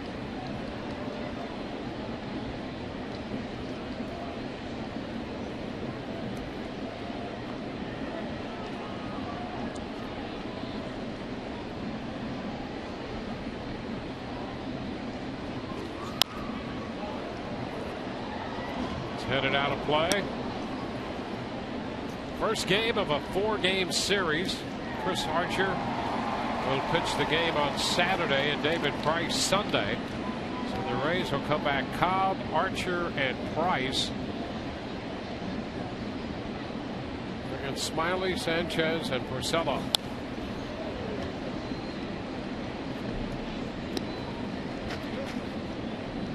Those starters for the Rays are going to need to be very, very good, because this Tiger offense is extremely hot right now. But you know what? These guys also know you go out and make your pitches, you'll get anybody out. That's the key. Yep. Well, this is a bit of a downer for the Rays running into this hot Detroit offense, but each one of those guys starting with Cobb tomorrow, and then Archer and Price go out there fully with the expectations of winning. So the Rays, after this little hot stretch they've had running into this, when they pick up play tomorrow, they will be expecting to get a great pitching job and win game 2 of this series.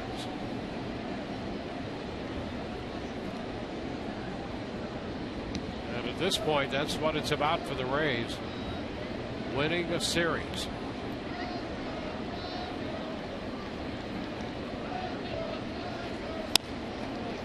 line foul into the seats. Tell you what, Ryan Hannigan putting up a little bit of a scuffle here. He is not going down quietly. Fouled off a number of pitches here from Scherzer. Well, this at bat, 10 pitches right now. So this has been like a full inning for Scherzer tonight. That's exactly right. Longer than some innings. Oof. Oh, strike 3 call. 11 pitches. It's out number 2. Now this is the strikeout right here that takes Max Scherzer into the second slot in the American League in strikeouts. 138. David Price with 153 leading the way. That strikeout takes Scherzer past Felix Hernandez in that race. David Price with a hefty lead. Figueroa looks at a strike. Couple fly ball outs for Figueroa tonight. One to left and one to center.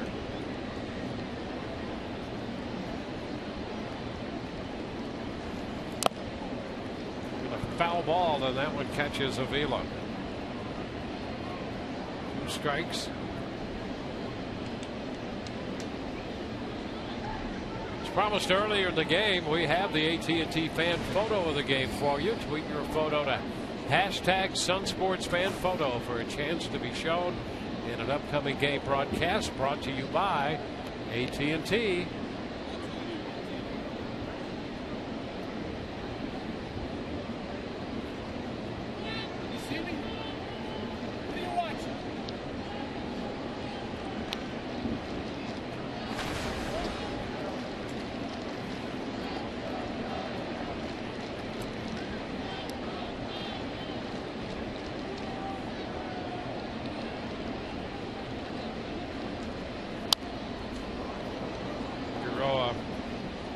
Foul that pitch away.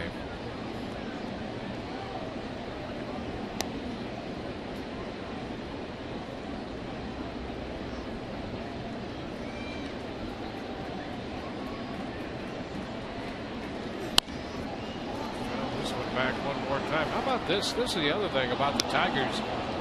They just got to the halfway point. Yes. Of the season. How about that? And the Rays about a week later than the Rays did. Yeah, the Rays have played what? This was game 88, so they were 6 games up on the Tigers as far as games played. That makes for a pretty busy second half for the Tigers. Going to have to make them up somewhere because we all end on the same day. Yep.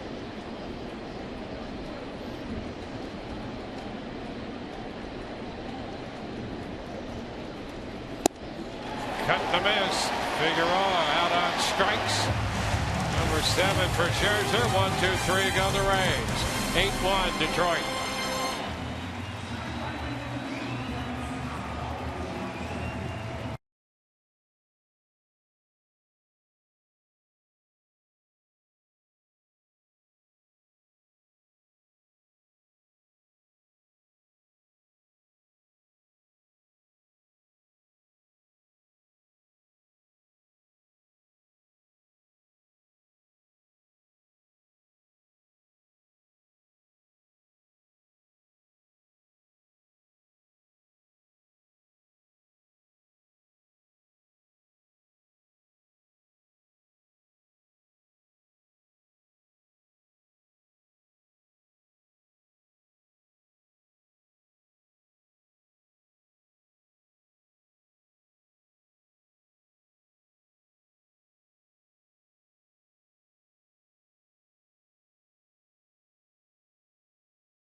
of the last 24 men he's faced, including 13 in a row. Get more Joe for less dough with the Rays Flex Pack. Save big and select any 3, 6, or 9 games. Introductory prices start at just $49. Call 888-FAN-RAYS or visit RaysBaseball.com today.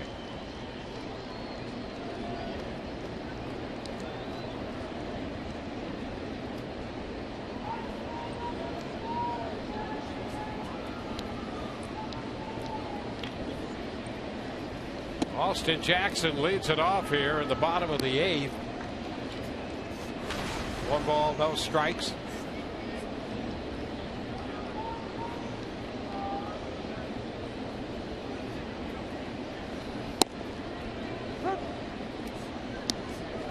One ball, 1 strike.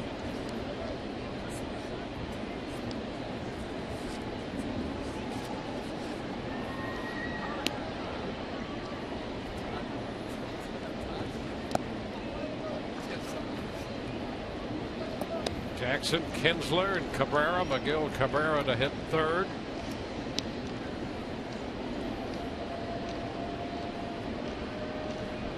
RBIs distributed by 2s. Kinsler, Martinez. It's Victor Martinez, J.D. Martinez, and Torrey Hunter. Back toward the line on the run, and Kiermaier makes the catch. His momentum carrying him into foul territory. Caught it fair. And he kept his feet. The rookie kept his feet. Stay on your feet, young man. Look at him. Look at him. No hop. Well, at the end. See, we missed that part. But at least the catch had been. Got to have something on a play. Gonna church it up a little bit. Ball doesn't move. No, and that's why you didn't see the dive. Kinsler. Ball, no strikes to Kinsler.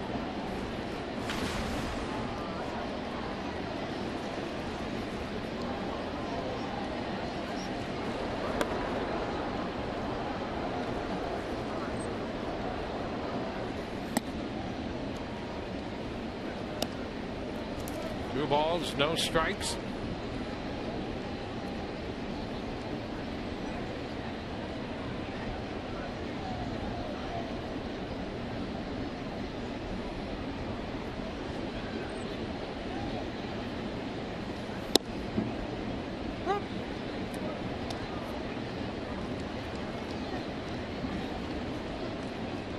Now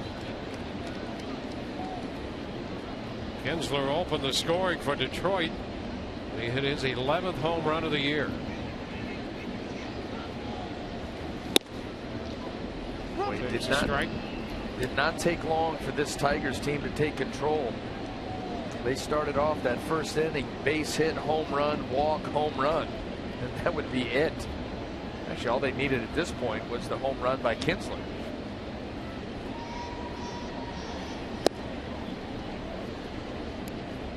Count is full. Bedard pitched 2 innings, gave up 6 runs, 3 home runs, all of the home runs in the first on 5 hits. 15 hits tonight for Detroit. And that's a strike at the knees. Kinsler caught looking, and we'll check in with Todd Callis. Todd? Dwayne, after the game, it's the Rays live post-game show presented by Checkers. We will hear from, amongst others, the occasionally reticent Eric Bedard about his tough start. The never reticent Joe Madden with his press conference. His 8-6-7-5-3-09 lineup started out well, but it turned out to be a one-hit wonder, at least to this point. And the Tigers offense got started early and continued on. Rich Hollenberg and Orestes Estrada will host, guys. Thank you very much. I'm going to tell you something. The 8-6-7-5-3-09 lineup. Yep. That's the number that you crumple up before you even get home.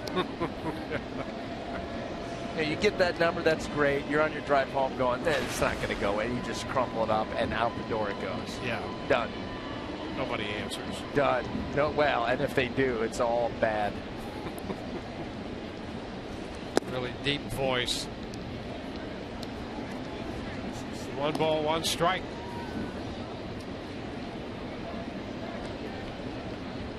By the way, Todd, that hit that he just did, Yep. where he was yelling right over your right shoulder, I think he threw like a Toyota kick in at the end. A little jump up, tap the toes together like a little leprechaun. He had a little rhythm going. He did. Yep. He really sold it, at least to us in the booth. Well, I can't wait to watch. Yep. So stay tuned for our continuing coverage. Todd's got a lot planned. Tell you what I got planned.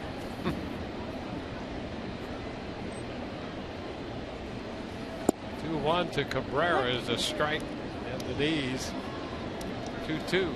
Oh. That's what it was. That's what it was. Yeah. He hurt us.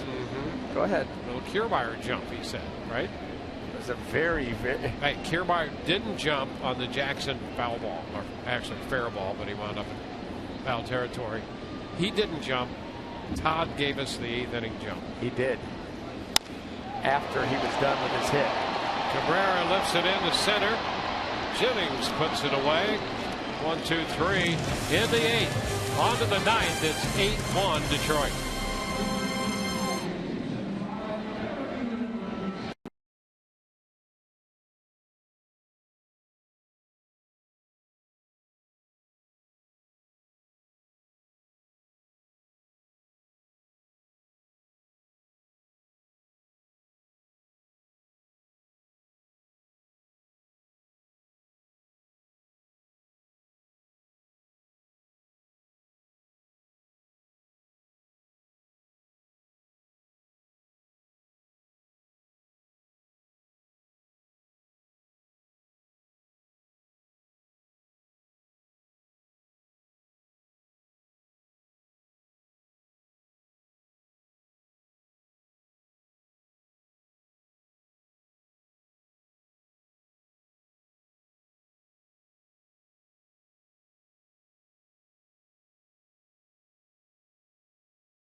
Transmitted in any form, and the accounts and descriptions of this game may not be disseminated without the express written consent of the Tampa Bay Rays.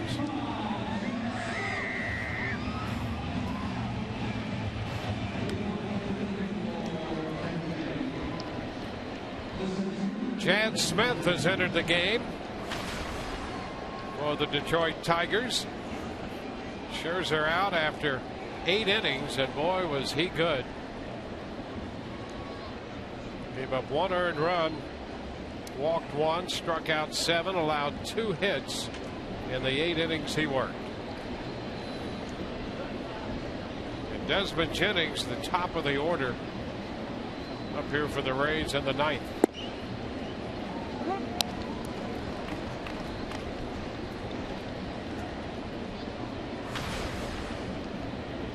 Jennings, Zobrist, and Joyce.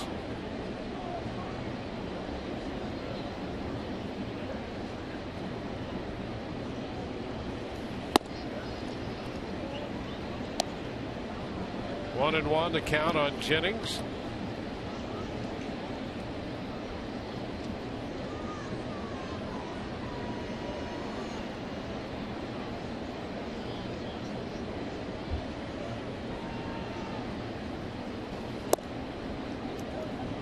Jennings doubled and scored back in the first, and that has been it for the Rays offensively, with the exception of a first inning walk in the first and a base hit with 2 outs by James Loney in the 4th. Scherzer retired 23 of the last 24 men he faced, including 13 in a row.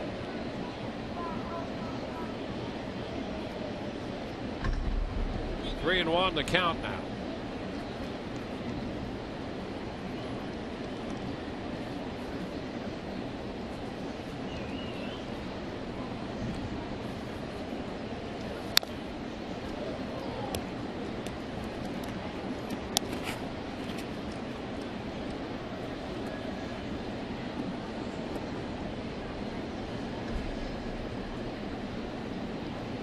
Fifth last pitch in their series against Houston. Making his major league debut this year. That came on the 22nd of June against Cleveland. And a strike call. Jennings on his way to first, but is rung up by Phil Cuzzi.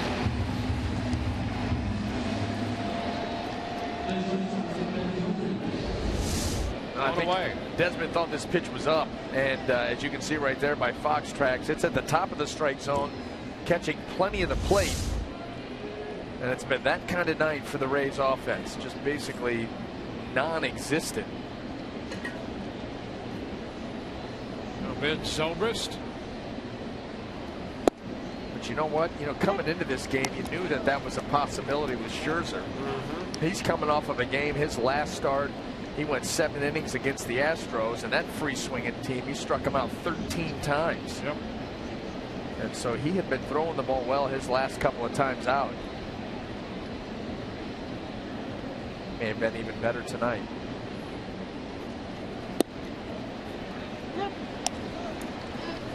To the count to Ben.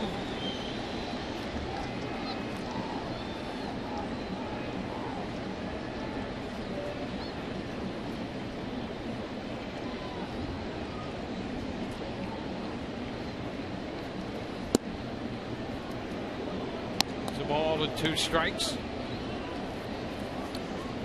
This run the Rays have had and what they hope to continue, they want to stay away from, is losing 3 out of 4. They swept the Yankees. That gave them a little wiggle room in trying to win out in terms of series. Zobrist goes out to center, 2 gone. So tomorrow they'll have Alex Cobb against the left-hander Drew Smiley.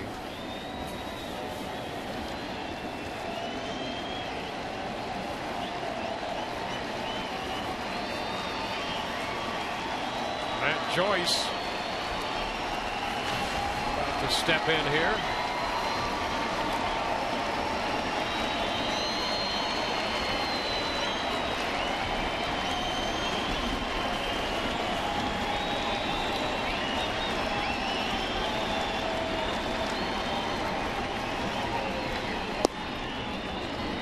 Pitch is a strike.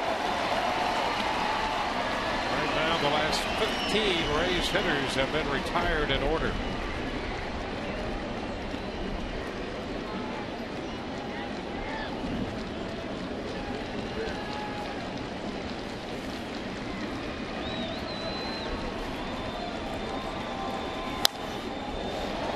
Back over the screen, out of play.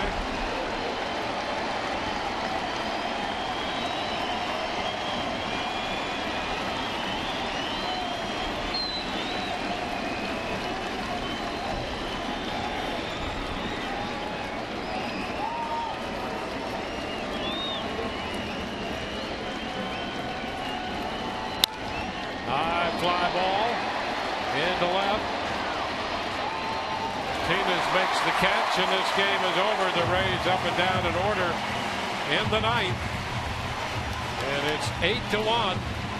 Tigers take game 1 of this 4-game series.